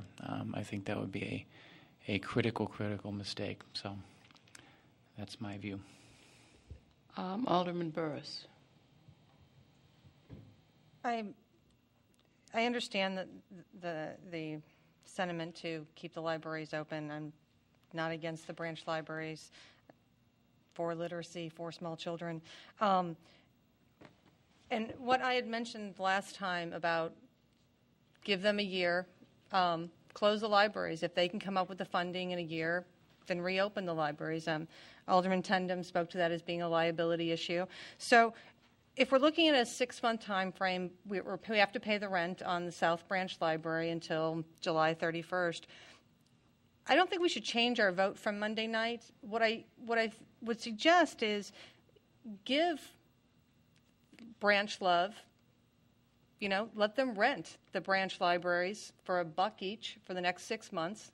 Let them do a fundraising plan. After that 6 months, if they can't sustain the libraries being open, then they close. Then they're responsible for the bottom line. We wash our hands of it February 28th. March 1st, Branch Love gets to float on their own feet. So it's $1. Charge them $1. I mean, I know the History Center, I think, rented their building for a long time for $1 a year. So we're already going to we'll pay for the South Branch Library. We have to anyway. So we're basically giving them rent-free. I'm not sure, I think it was Alderman Grover said that they already have pledges of $13,000. Is that actually cash in hand or a pledge? Those are very different things. I can pledge all day long, but collecting on that pledge is a different story. And how much money of that fundraising, how much can they really fundraise in 6 months? And how much do they need to stay afloat? So if we've already given notice to the librarians, we have washed our hands of it. If Branch Love wants to get volunteers to keep the branches open, it accomplishes exactly what I think you want to accomplish, but doesn't continually keep us on the hook for that much money. So I don't think that we can come to a conclusion on that this evening, but that's something that we can do outside of the budget process and do a negotiation with Branch Love if it's a not-for-profit or whatever kind of organization is. So it can be a separate way to keep them open where we're helping them by basically giving them free rent. Just a way to think about it a little bit differently. Alderman Tandem. Lost my train of thought. I think there's a lot of merit to that. I do have a lot of faith in this group, and the point I wanted to make is that having only been alderman for 9 months, that isn't a great deal of time, but I've never seen so much enthusiasm in my ward over any issue. 6 ward people are very connected to the city and active in the city in a lot of ways, but I don't get a lot of calls and concerns about things they want and need. We need this, and I think they are really geared up to make it happen, along with 7th Ward people and others. I can't speak so much about the South Side because I don't know the people there and the situation, but I do think this is, if we ask people to get involved, and they are involved to this extent, we have to give them a chance. I mean, we can't knock them back after we've encouraged them for so long during political campaigns and other things to get involved with this community. It's a slap in the face not to really embrace that when they finally do to this degree. We've seen changes from a library board down to,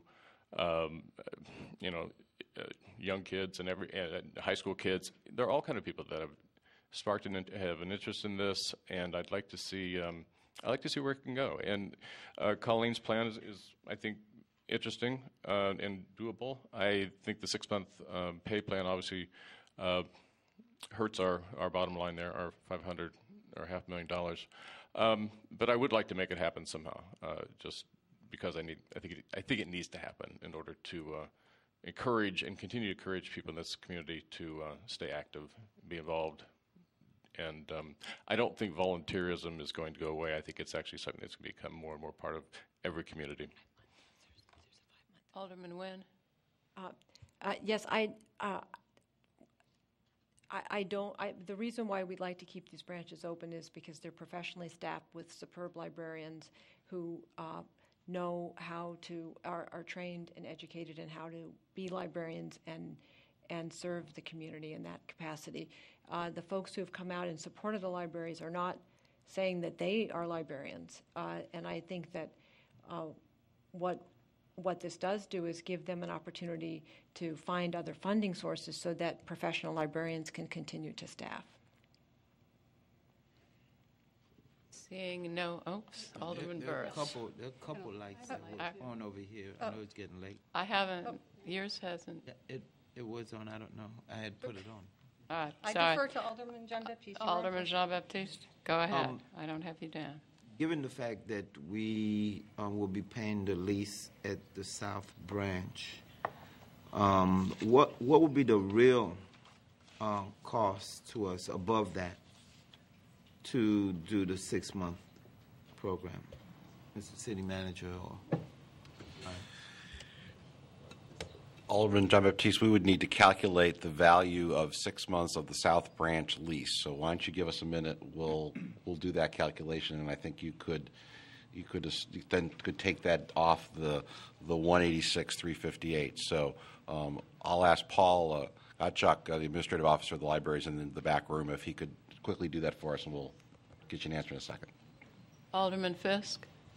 Thank you, Madam Mayor. Yeah, I'd like to know the South Branch Library lease is up at the end of July. Is that correct? It has a 5-month termination period. Okay. Well, what's the expiration date of that lease? I think we renewed it in November of 2 years ago, so I think it's a 3-year lease, and I believe it expires. April 30, April 30, 2012. Okay. Paul, does that sound correct? The expiration of the South Branch lease? It's in April of 2012. Right. And it's a 3-year lease, correct? Pardon? Never mind. It's Yeah, this is actually a lot of the lease information is on page 132 of the information that you received today. The full year cost of leasing South Branch for fiscal year 2011 would be $54,090. So it's $26,220 for 6 months. So you could subtract 26,220 from 186,358. 220, 160,138. Alderman John Baptiste. Okay, thank you. I had another comment, please, Madam Mayor. Go right ahead.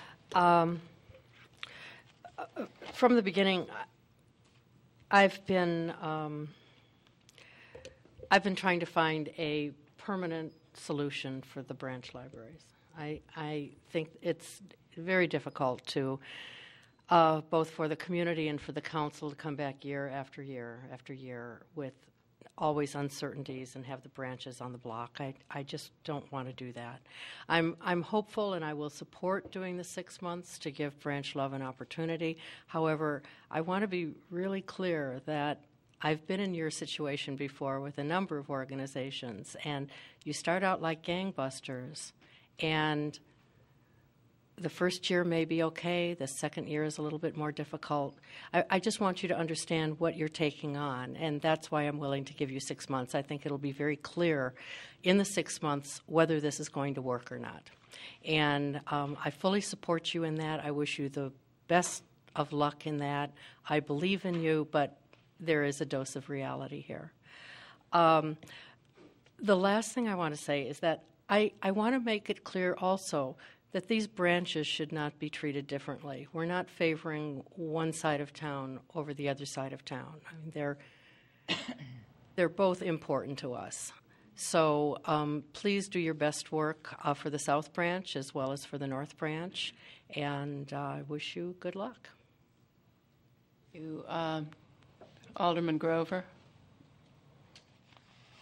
Thank you, Madam Mayor. I want to emphasize that it is the particular job of the task force to find funding options for branch libraries. And I'd like to require this task force to report back to us in 3 months, not at the end of 6 months, but sometime sooner than that, so that we can assess whether this is a reality and whether it can be accomplished within 6 months or beyond. Alderman Nguyen's motion proposes to. We've already restored the full services at the main library. I'd like to see those services at some point even built up even more. But the motion proposes to then shrink services at our branch libraries, but continue them for 6 months. And the price tag attached to that is $168,000. Right. And in the meantime, we have the task force that will be working on this. And again, it's a group of very talented, professional people with a great deal of resources that we hope they will lend all they have to making this succeed.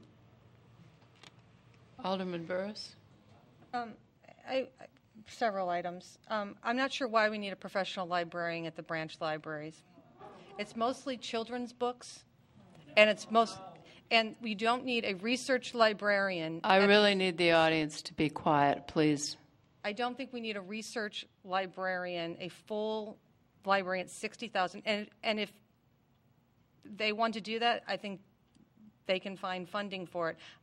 I don't believe that that's necessary, number one. Number two, we keep saying we'll give 6 months. We've set no parameters of what that means.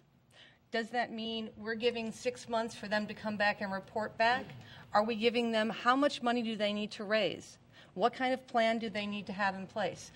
What is the actual total amount where we can hand over either the North Branch or we're handing over services to Branch Love? I've heard no talk. I've heard this pipe dream of in 6 months they'll come back and all will be rosy. What does that mean? We've given no benchmarks about what that is. Is that the whole $525,752? Or is that $300,000? What does that mean? And until we come up with exactly what those benchmarks are to hold this organization to that, it is very difficult to vote on something which continually keeps us on the hook. Additionally, at 6 months, they didn't meet the benchmarks. Then we have to re-lay off the librarians, which then takes a certain amount of time according to law. Then we have to give 5 more months to get rid of the branch library on the south side as a lease. So now we're extending it out to really 10 months for the lease, plus electricity, plus heat. So I don't understand why we just, if we are convinced and you're convinced that this organization has capacity to fund it, then let's hand it over, both of the branches, at $1 a piece and have at it. I just don't, I don't think we can vote on something to keep it alive when we haven't given any criteria to what that means. City Manager? Madam Mayor, members of the council, one of the things I love about being a city manager is that I get to work with extraordinarily talented people, firefighters, police officers, engineers, planners, and librarians. Whatever the council decides as far as the... You didn't say alderpersons. And alderpersons, especially alderpersons. What happened to the mayor? And mayors. City clerk. And city clerks. I'm lucky to work with all these talented professionals, and whatever the council's mix is your prerogative, but libraries need professional librarians, and would urge you, whatever you decide, and we can come back and look at the mix, but professional librarians are just as critical as police officers, firefighters, planners, and I'm privileged to work with them. Alderman Nguyen? Well, I appreciate what Alderman Burris said about setting benchmarks, and I would propose that that we caveat this on that private funds be raised in the amount of $50,000 in the next 6 months. What? Old 52. That's for 6 months, and then if they can't raise it, then we close them. Wait, no, I know that, but I think we're going to have to find other funding sources too. I don't expect private funds to run these permanently. That's not what's going to happen. We have other sources of income that I've already named. The crossing guards are $372,000. We can start to work with the school districts and have that transfer. But Alderman Burris raises a point to have, and Alderman Burris, it's okay. Take a deep breath, okay? You wanted a certain amount that they should raise. I'm proposing that. I'm trying to be reasonable and figure out what are the benchmarks you're looking for. But I really don't think that putting this all on Branch Love. There are many people in my ward who aren't members of Branch Love who are very much supporters of the branch library. So I think not everything should be ascribed to Branch Love. I have lots of people who don't know anything about that organization who have been writing to me asking how do we keep the South Branch or either branch open. Alderman Burris? Okay, I'm really thrown off now because of what you just said. So your plan with this motion is to let them stay open for us to continue to fund them for 6 months. And if they come up with $50,000 that you want this city to continue to fund them. That was never my understanding. My understanding of this was that this would become private sources and that we would remove ourselves from the branch libraries, that giving them 6 months to help them get on their feet. And I apologize if it's Branch Love or whatever not-for-profit entity it is. It was never my understanding that we would continue as a city to fund those. I thought your motion was 6 months to give them time to get on their feet. So I just want to clarify that's what you're saying.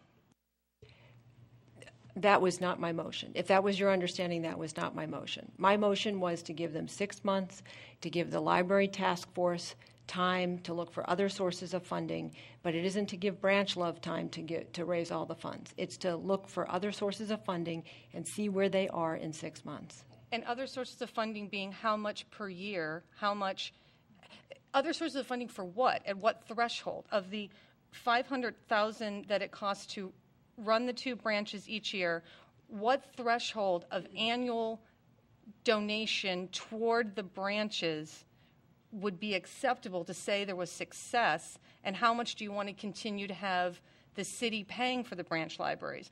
That's completely different than having them handle it themselves. So we're still adding a huge line item to our budget every year. This does not get rid of the line item by giving them 6 months. No, I never intended it to completely take away the line item, because we have supported branches over the time period. The North Branch is without question an economic engine there. I think that, but given that the budget constraints we're under right now, I'm willing to say let's have 6 months to let this library board task force come back to us with their ideas. I mean, this is the first time we've had a task force like this assigned to the branches. I'm willing to revisit the issue in 6 months. Alderman Wilson? As I indicated, I don't want to close libraries. And in my personal vision for the library system is that we would have a North Branch and we would have a branch in a location, something like a new Robert Crown. That's what I would have liked to have seen. But we don't have the money for that this year, in my opinion. My hope is that all of the stakeholders involved, the outstanding organization that's been put together, the energy, the mobilization will continue over the course of the next year, and that people, with the engagement of the library staff, with the engagement of the city staff, who I assume will be more than willing and more than responsive and receptive, to develop a long-term plan so that we can have branch libraries again in the very near future.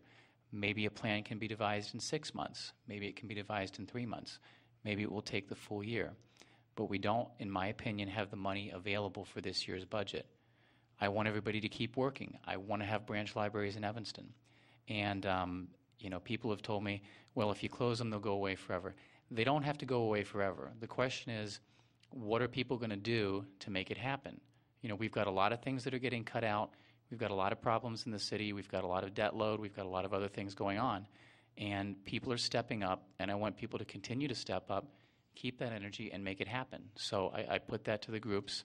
I want a new Robert Crown Center. We don't have the money to build it. So city staff and other people are working on a public-private partnership to make that happen. My hope is we can make it happen and we can have space built at no cost to the city.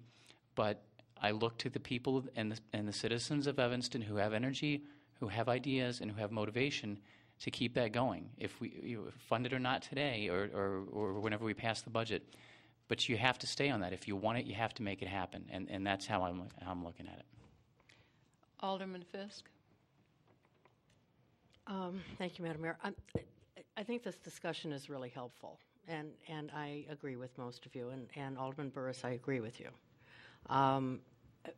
My feeling, as I said before, is at the end of 6 months, what I want to see is a permanent, sustainable funding source that covers the 2 branch libraries. I mean, as Alderman Wilson says, we just simply can't afford it. And that's why we voted the other night the way that we did. I do not want to get involved in fundraising. I think the $50,000 is much too low. If Alderman Nguyen, the crossing guards come through and all of this happens again, I'm willing to give you the 6 months. But this is now very messy, and I don't feel comfortable with it at all. It's one of the reasons, and I don't want to get in a long discussion about SSAs, but I'll tell you, most of you who have written to me today, that was a very clean approach to keeping the branches open. And it would have placed the burden of funding these branches directly on the 2 neighborhoods that they serve, and which have been demonstrated to us from the information that Alderman Grover was good enough to request from Mary Johns, that the concentration of users for both branches surround the branches. So I would encourage you to take another look at that. I have not talked to my colleagues on the council about that, but it is a very clean way to fund these permanently without everyone having to run around and wonder, are you going to make that last $5,000? I mean, we really need to have a permanent solution. I don't know how many years it's going to be before we can open a branch library somewhere else. And we just need to hit this head on. Again, I will give you the 6 months. I will vote for that, but I don't feel comfortable doing that at all. And at the end of 6 months, if there isn't a funding source and a permanent funding source, it's not something I can support. And I hope you all understand that we're in a very serious budget year. And it's not a reflection on any of you or your love for your library, which I share. This is very painful for all of us. But it's the reality of the situation that we're in. Alderman Rainey? But the motion that you're about to vote on, Alderman Fisk, is not a motion that reflects your position.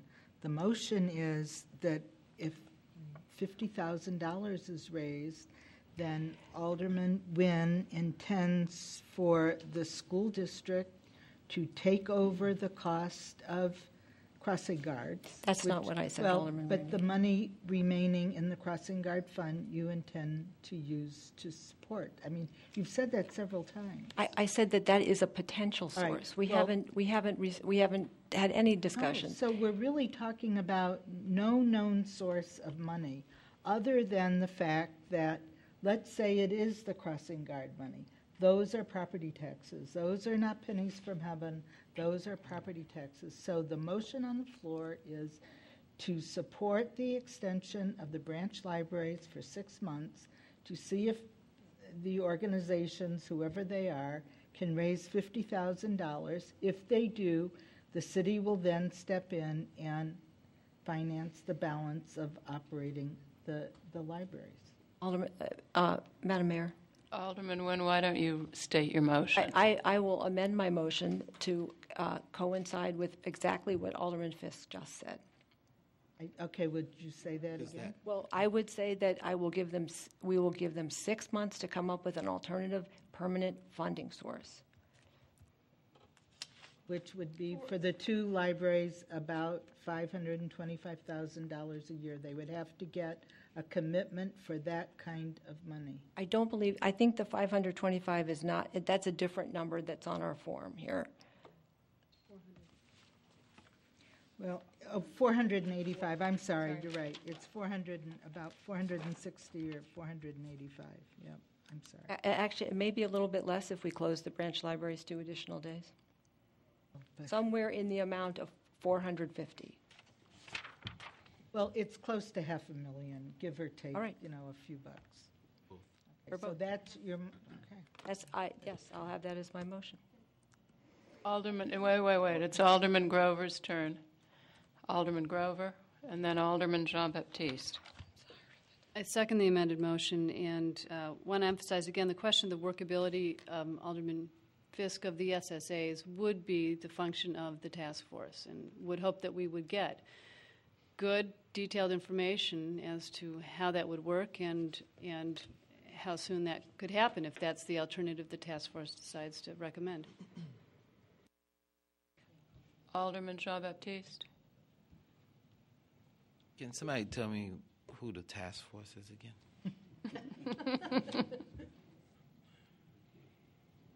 The library, I'm sorry. go ahead. Alderman Jean-Baptiste, members of the City Council, the Library Board at a recent meeting created a task force for this purpose. For Paul, what purpose? For the purpose of exploring new revenue sources for the branches. Paul, you were at the full meeting. Would you want to elaborate? The Library Board President, Karen Terry, is one member of the task force. Susan Newman, another Library Board member. Right.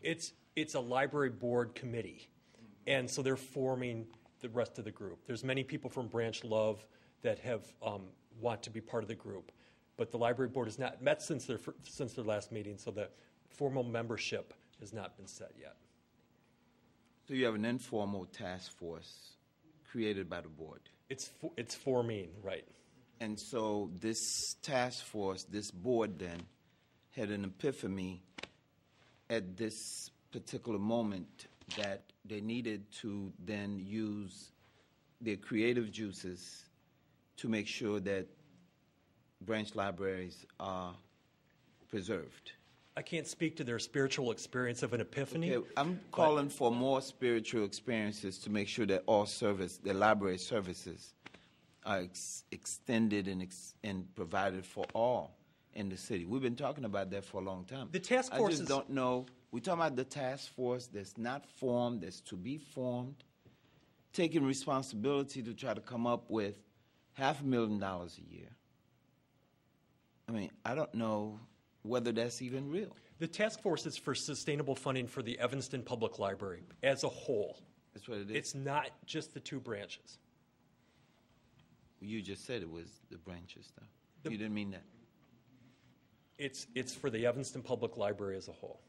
And Alderman Jean-Baptiste, the creation of it was in the midst of these discussions at the council. Right, and I'm calling on them to be responsible consistently and not at the point where you see people massing to try to demand that their favorite branches be kept open. How much, at the level that you are suggesting, Alderman Nguyen, at the schedule that you are suggesting, how much would it cost for the South Branch to operate on a yearly basis, and how much would it cost the North Branch to operate on a yearly basis? Mary's here. At the level I'm suggesting? Yeah. Well, the schedule, closing, I think it was an additional day a week? A day a week. And with the rent that is paid. I believe the cost to operate the North Branch is the South Branch is approximately $215 a year. Is that right? Or am I? That's close. Right. And if you close it a day, that removes $27,840. So it comes down to, I can't do the math fast enough, 180, somewhere in that neighborhood. Okay, and South Branch? No, that's the South Branch. Okay, North? The North Branch is approximately 190. 190. 190 is their annual operating expenses. And if you remove $24,000 from that, you're at 165. Thank you. I'm for the North and the South Branch staying open with independent funding for as long as we've been talking about this.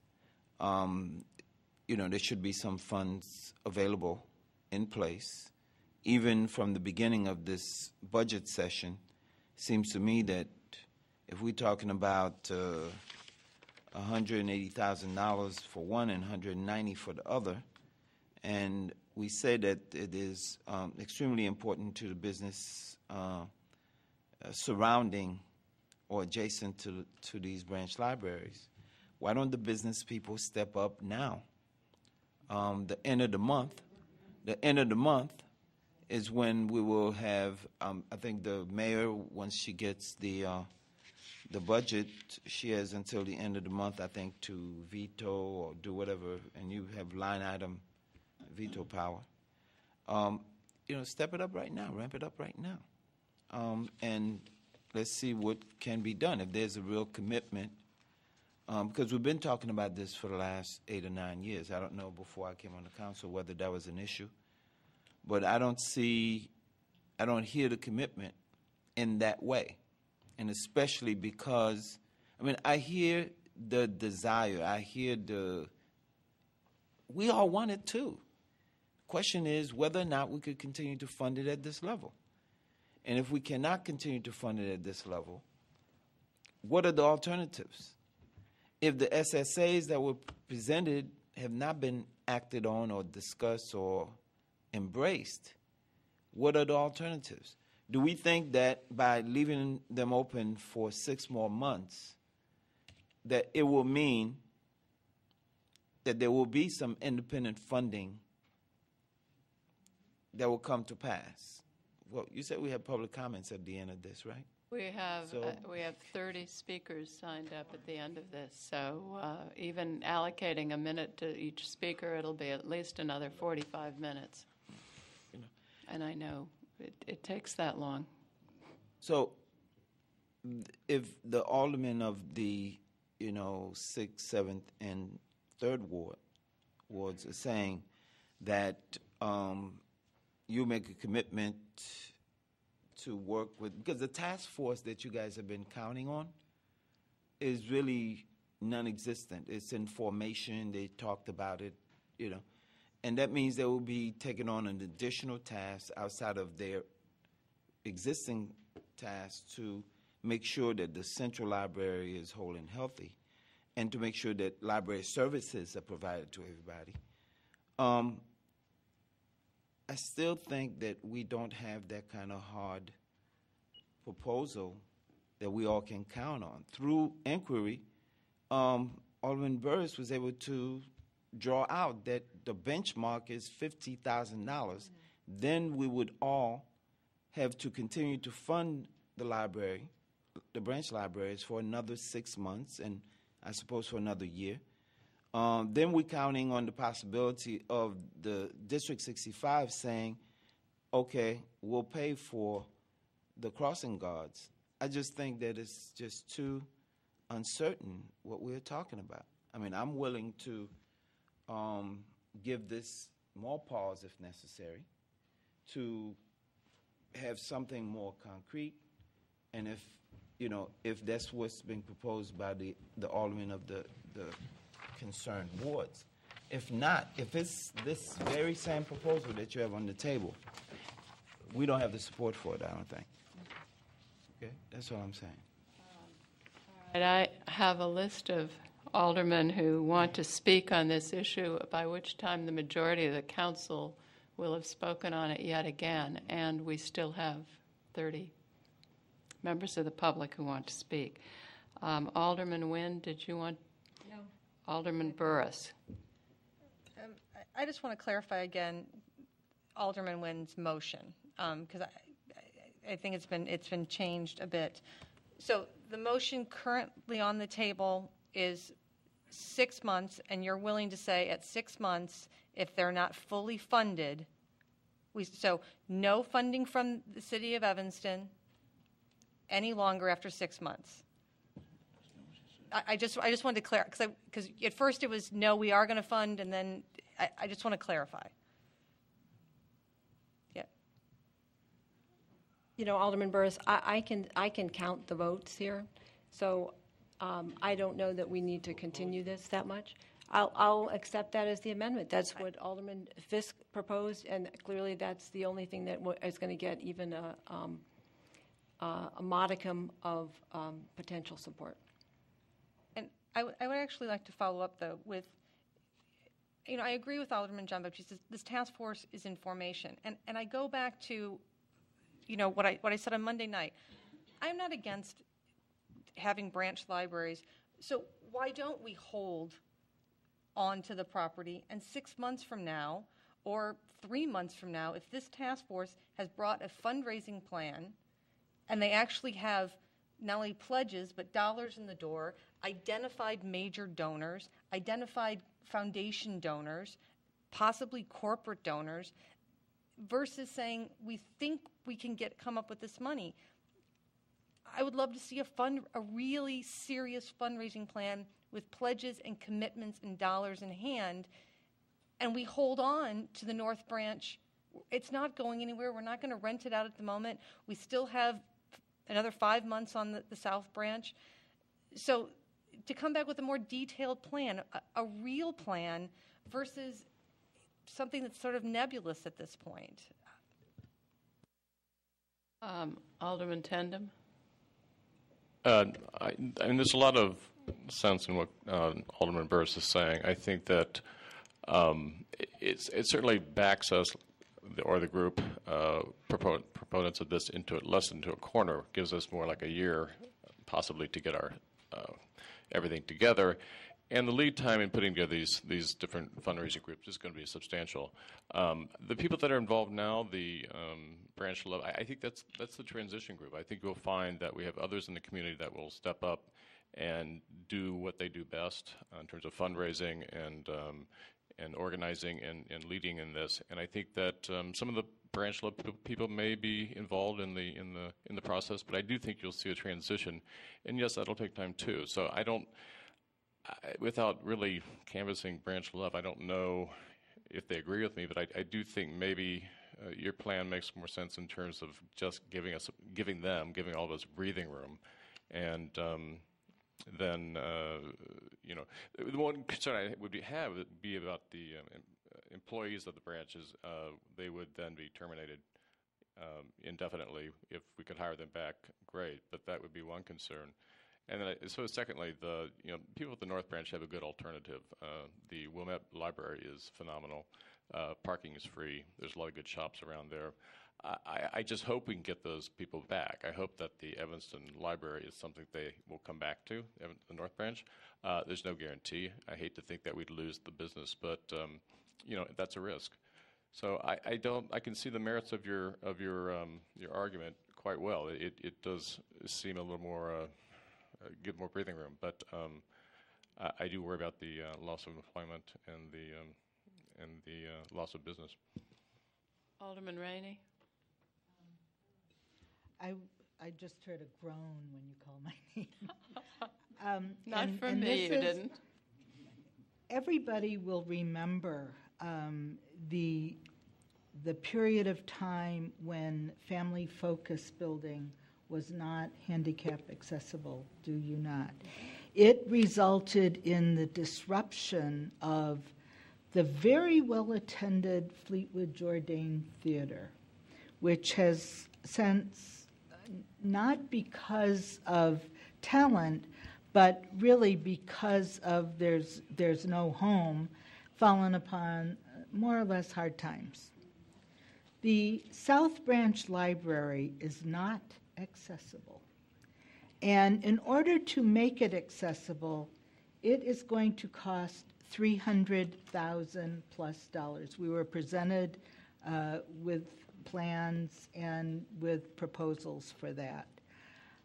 The city does not own the South Branch Library, and once that library is out of our hands, there won't be city money to renovate that library to bring it up to ADA accessible standards. And I really challenge our going forward, or Branch Love or the task force, anybody. How are you going to raise that money? How are you going to raise $300,000? That to me is a priority. If that library is going to be, I don't know, I just feel it's going to be, this 6 months thing is just tormenting and agonizing and is going nowhere. And Alderman Nguyen is beginning to agree to anything to keep it open. I don't think it's realistic, and I would encourage us to move forward and vote this up or down, and let's get over with the agony here. It's getting very painful. Alderman Grover? Thank you, Madam Mayor. I do want to specifically mention that there are merchants here, there are business owners here tonight, and if they've been able to stick around through this meeting, I hope we'll hear from them later, unfortunately, and we won't be able to hear from them as part of this deliberation. And I agree that we do need a plan, a fundraising proposal, and it just feels as if any efforts to do that are hamstrung by what feels like unfortunate timing, that the task force came about in response to these discussions about branch libraries, and the mission of the task force, as I understand it, will be much broader than just the branch libraries. And it's just a matter of giving them time to pull it together and put a plan on the table for us to look at. Thank you, Alderman Fisk. Thank you, Madam Mayor. Well, I feel much more optimistic about this than I did a few minutes ago, I have to say. And Mary, that's partly due to you. And I have faith that our professional staff of the library is going to run the task force efficiently. And I have faith that the volunteers are going to be realistic, as I said earlier, about the challenge that's ahead of them. And that at the end of 6 months, we will absolutely know for sure whether this is going forward or not. As far as what number they need to have at the end of that time, I will say that it'll take a little bit longer, although we can do an SSA this year if it comes down to that. Alderman Wilson. And this will just be my last point on it. And I want to make it clear, in my opinion, in my view, if the funding's not approved, I don't want to say to everybody that you have to come up with 100% of the money. I understand this motion, but if we don't approve this tonight or at the budget, I want people to look at this as that if a plan is devised that provides for significant funding and it's a sustainable plan, and the plan serves the entire community, I want people to believe that we're going to help get these things back, into the community. If that happens, I want people to look at this as a fresh start. I want people to say, okay, what are we going to do to build our libraries? In the past, people have built libraries from the ground up. These things had to start somewhere. They might have to start from the ground up again. But I just want to make sure that people preserve the energy and the commitment that you've got. And if it doesn't pan out right now, you have to stick with it and you have to make it happen. That's sometimes in life how things go. And hopefully that'll be the case. Alderman Tandem. Just one point about the South Branch. With the lease coming due, I think the intention there would be to move to a more commercial area like Main Street, and certainly take occupation of a space that is already ADA compliant. It seems like it could be a good time to negotiate a lease with empty buildings down there, and that's not quite the investment of the rehauling and redoing the existing space. Thank you, Alderman Jean-Baptiste. I'm holding you to that. But I do have a couple questions. If we give notice, 5 months notice right now, and the task force comes up with a plan, do you think we might be able to give notice that has certain conditions on it in the notice to be able to possibly renew the lease down the line? You don't know. I would have to look at the lease, and I can't give you an informed answer on that. I think it's a very good point. But I just not capable of giving you a really good answer on that without studying it. Okay. Here's what I would suggest. That as much as I hate to do this, I think that in deference to the aldermen of the respective wards, I'm willing to make a commitment for 6 months for $160,000, $168,138. We give, and I'm going to ask the city manager to ask the city attorney to see if we could give immediate notice, and that if at the end of the 6 months we do not have a viable option, then we move on, okay? And it's written in the agreement because, I think people have heard the message from us, and credibility will be measured by what people do going forward, because people have not done the work in the past, with the expectation that we would continue to support, since this has been on the table so many times. So if it's not done, then I would suggest that we just close shop and move on. That would be my suggestion. That I'm willing to vote for that. Alderman Burris, and this is really the last one we're going to take on But this. once again, I think we need to reiterate again and be very clear before there's any vote on this. I still don't believe that we have a clear that how much funding is required to move forward. I think we need to clarify very clearly what that means before we make votes, and we have to have an understanding that this is not going to be another 6 months from now, same arguments over and over again. And I know that's what everyone's hoping for, that we're going to somehow find money from the sky and we're going to keep them open another 6 months and another 6 months. So what is the exact number threshold, July 31st or August 1st, that keeps the branches open, and we're giving it over to the task force, or we're doing, what does that mean? Where do the branch libraries go in 6 months from now? There is no transition. We've not heard of what really that plan is. So I'm not sure exactly what we're planning to vote on. What does that mean at 6 months? How can we vote on something that we have no idea what the next step is? I think we need clarification before that happens, unless we're randomly voting on, we're going to just continue this on and on and on. Alderman Nguyen? This is the last thing I'll say on this. I will reiterate the motion that we keep branch libraries open from the date that our budget is approved, which would be, this isn't a leap year, February 28th or March 1st for 6 months. And if at the end of 6 months, a permanent funding source for the amount that we are determining for this year costs to hold the branch libraries open, which is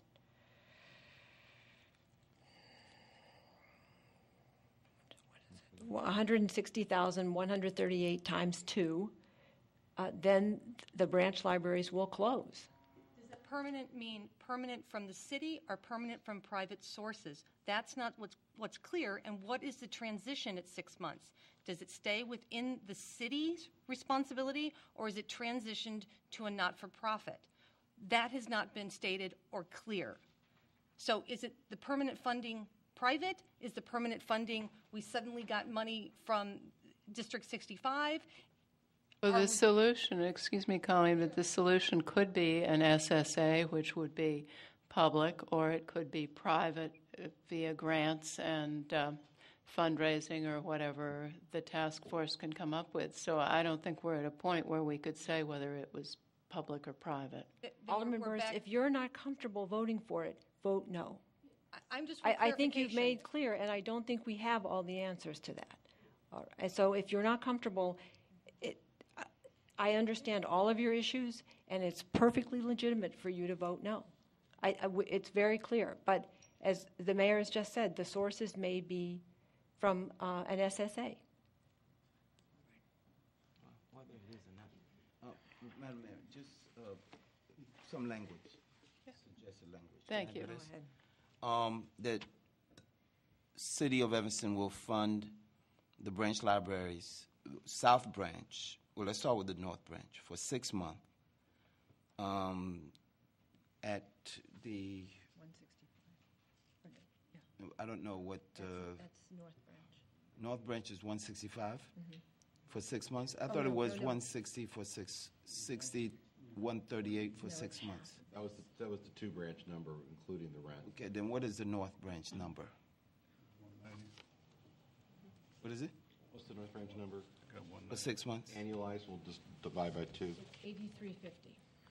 Okay, I don't know whether it's exactly half because we're not paying rent at the North Branch, right? We've calculated another number. Okay. We're getting it. Whatever that number is, it is for 6 months. And after the 6 months, the city will turn over the building on I would suggest $1 a year lease for 1 year, reviewable if that's not going to work at the end of the year. And then they do whatever they will do with it, okay, in terms for library purposes. No. Okay? Why not? You don't want a year lease? No. You don't want $1 a year lease? That'll be in the middle of our budget. No, I don't think so. Well, we turn it over. I mean, it's not like we're going to, we do not have responsibility for it anymore. That's the bottom line. We own the building. If this, Well, that's what I'm saying. We lease it on a 1 year lease. If they don't meet the goals, we lease it to them for $1. No, what I'm saying to you is at the end of our 6 months, we lease it for 1 year, period. No. At $1 per year. And let them move forward. No. Okay? They develop their own budget as to what should be done, and we do the same thing. We ask the private entity to take over the lease to the extent that the landlord is willing to transfer the lease at the end of the year, at the end of the 6 months. For South Branch, we would transfer the lease to the extent that the landlord would accept that transfer. Period. That's a clean break. And the independent entities who are willing to fund, we don't have to determine whether it's an SSA, whether it is a big donor coming up with the money, whether the task force has found funding from all over, wherever. It's a clean break. It's over with. What is wrong with that? Because our library is a unitary system. I mean, it doesn't work to have it run by separate entities. I so appreciate what you're saying, Alderman Jean-Baptiste. But Either way, what we're saying is that we would make a clean break at the end of 6 months. That's what you proposed. Yeah. A clean But break, I don't. right? I don't agree with renting it for $1. How much you want to rent it to them for? No, we don't want to do that at No, all. just It's close over. it. If they It's don't over. meet, Close if they it? right, Yeah, yes. it's over. Give them a year to figure it Give them out. 6 Because you still hold a responsibility. That's I know. the problem. Right? We still own the property. Alderman Nguyen, do you No, I don't accept what Alderman Jean-Baptiste said. accept that language change? With all due respect, I appreciate his tremendous efforts at crafting compromise, but I don't think that's a smart idea. Alderman Burris, do you have another final comment to make? It's every time Alderman Nguyen speaks, I just need a more clarification again, because I'm just confused, Melissa. That's the clarification. No, so once again, you said we can't transfer them because you want to keep it as a whole system. Okay, so then the independent funding is not a reality. So you still want to keep the branches as part of the city infrastructure, and you don't want it to be separately run by a not-for-profit or the task force or whoever it is. So you want us to maintain control over it no matter what. I'm just trying to clarify because I'm getting mixed messages. Alderman. What was my mixed message? That was Alderman Jean-Baptiste. Who was mixing the message. Yeah, I don't see how you have a not-for-profit run 2 portions of our library. I mean, and that's on a dollar basis. That's just I realize that Alderman Jean-Baptiste is doing his best here, but I just don't see that. Okay. Alderman Rainey. Since we're ignoring all parliamentary procedure in my mind tonight, I'd like to say that I think what we have done over the past few budget sessions, we've really insulted the community, our taxpayers. We have $9.5 million to cut from our budget, And we have belabored $500,000 for some people who use 2 branch libraries. Only 48 library cards in my ward and some other wards use solely the branch libraries. It is an insult to ignore the importance of these other cuts. People who have worked here for years are being systematically just eliminated with no thought whatsoever because we're so concerned about these 2 branch libraries.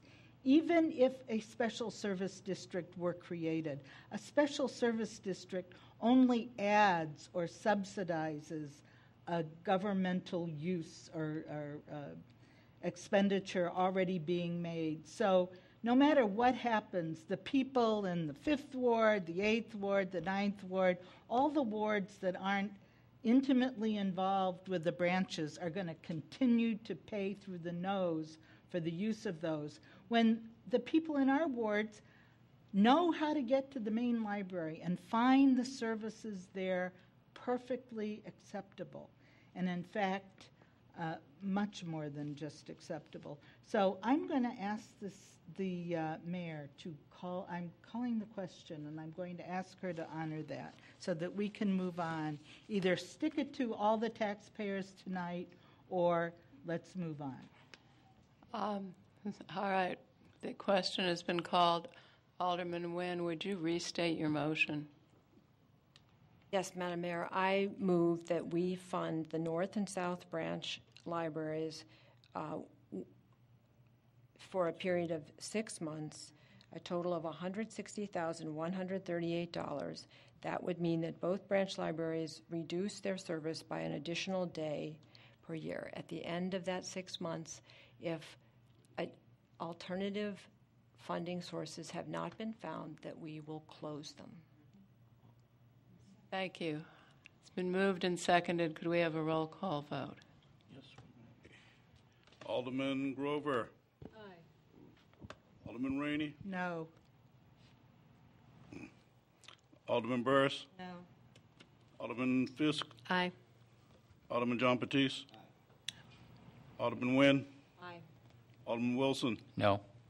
Alderman Holmes. No. Alderman Tindem. Motion passes 5-4. City Manager, did you have a few other decisions you need us to make tonight? We have 30 people signed up to speak. Yes, Madam Mayor, members of the council, Mr. Lyons, if you could raise the spreadsheet to the bottom line. 160,138. Alderman Rainey, did you have a question? I think that before we get to that, I think the issue of whether or not the 300,000+ for the renovation and accessibility issues at South Branch are in the capital improvement program, and if they are, when will be the appropriate time to remove them? Because I don't want to make any expenditures for a property that we might not be going to be operating. Alderman Rainey, members of the council, the expenditure is programmed but not budgeted and funded. When you see the resolution approving the budget, there's specific language in there indicating that until we come back to the council for further discussion, items that are programmed but not funded will not be started. Madam Mayor, yes, members of the council, with the work that you've done this evening, you now have $364,934 in excess of what's required to balance the budget. I would be remiss without pointing out to you the things that remain below the line, what that $364,934 make up. And primarily it is 3 items affecting all of our remaining employees. One is a 5% employee contribution to healthcare cost increase, so that would be a total of 10% increase. There is a 5% salary reduction for all managers. As you know, above the line, there is a reduction for myself, the assistant city manager, and the department heads. This would extend it to all managers. And there's also one additional unpaid holiday, which would bring the total number for all employees from 3 to 4. I just raised this as an issue as we now move forward with the budget as being completed. We still have 850 employees. We are trying to keep occupied, serving the residents of the city of Evanston to the best of their ability. I know that the council wanted to have a number. Marty, if you could put the number back up. That was, you had stated a few workshops ago, between 250 and 500,000. This 364 number accomplishes that. I would only ask you to pause and look at that and think about the remaining citywide cuts, and if you're comfortable with that, then I thank you for your work this evening, and we'll be back on Monday evening with final action. If you feel there's an opportunity to make an additional adjustment, I would ask you to think about that.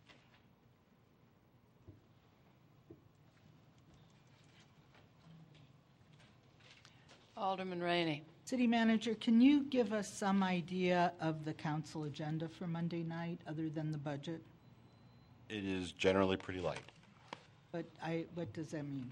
I mean, are there... We left it for opportunity for there was additional deliberations. I don't have a copy. I don't know that we have a copy in the room, but it would be along the lines of a lighter agenda than you've seen in the last 6 months. Maybe posted. Alderman Nguyen, did you have?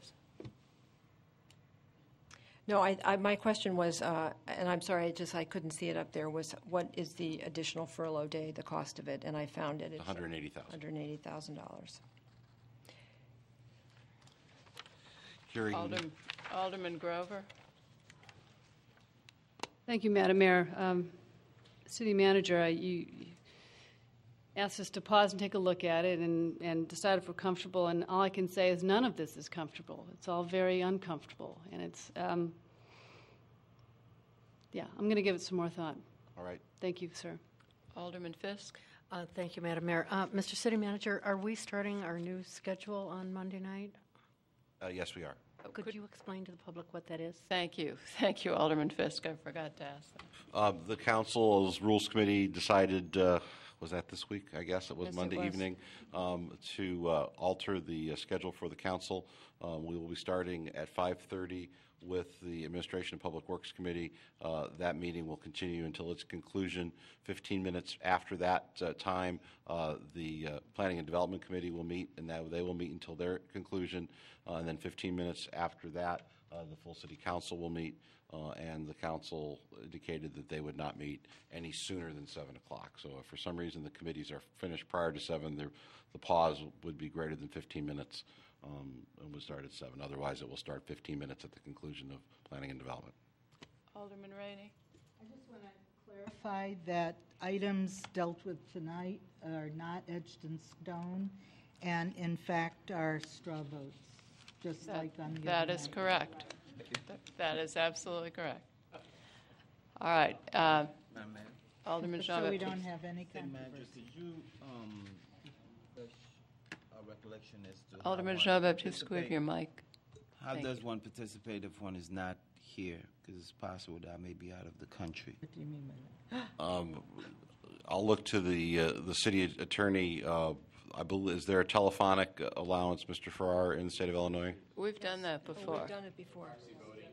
Yeah. Would I have to sit through the whole meeting? In terms of the method for the proxy, I think the city clerk is indicating that it can be done telephonically. telephonically, yes. In terms of the minutes accurately reflecting that you are participating telephonically, you're certainly in compliance with the Open Meetings Act, and you're part of the quorum. In terms of the proxy requirements, I see no other specific provisions as I flip through, Alderman. So, Mr. Farrar, I think would be safe then. With it would be telephonically, you would participate telephonically. If you were needed for a quorum, I think, and then you would need to stay on. If you're not needed for a quorum, there would be no Call for one requirement. vote. Then, okay, thank you. The final budget. All right, we are now ready for comments from the public.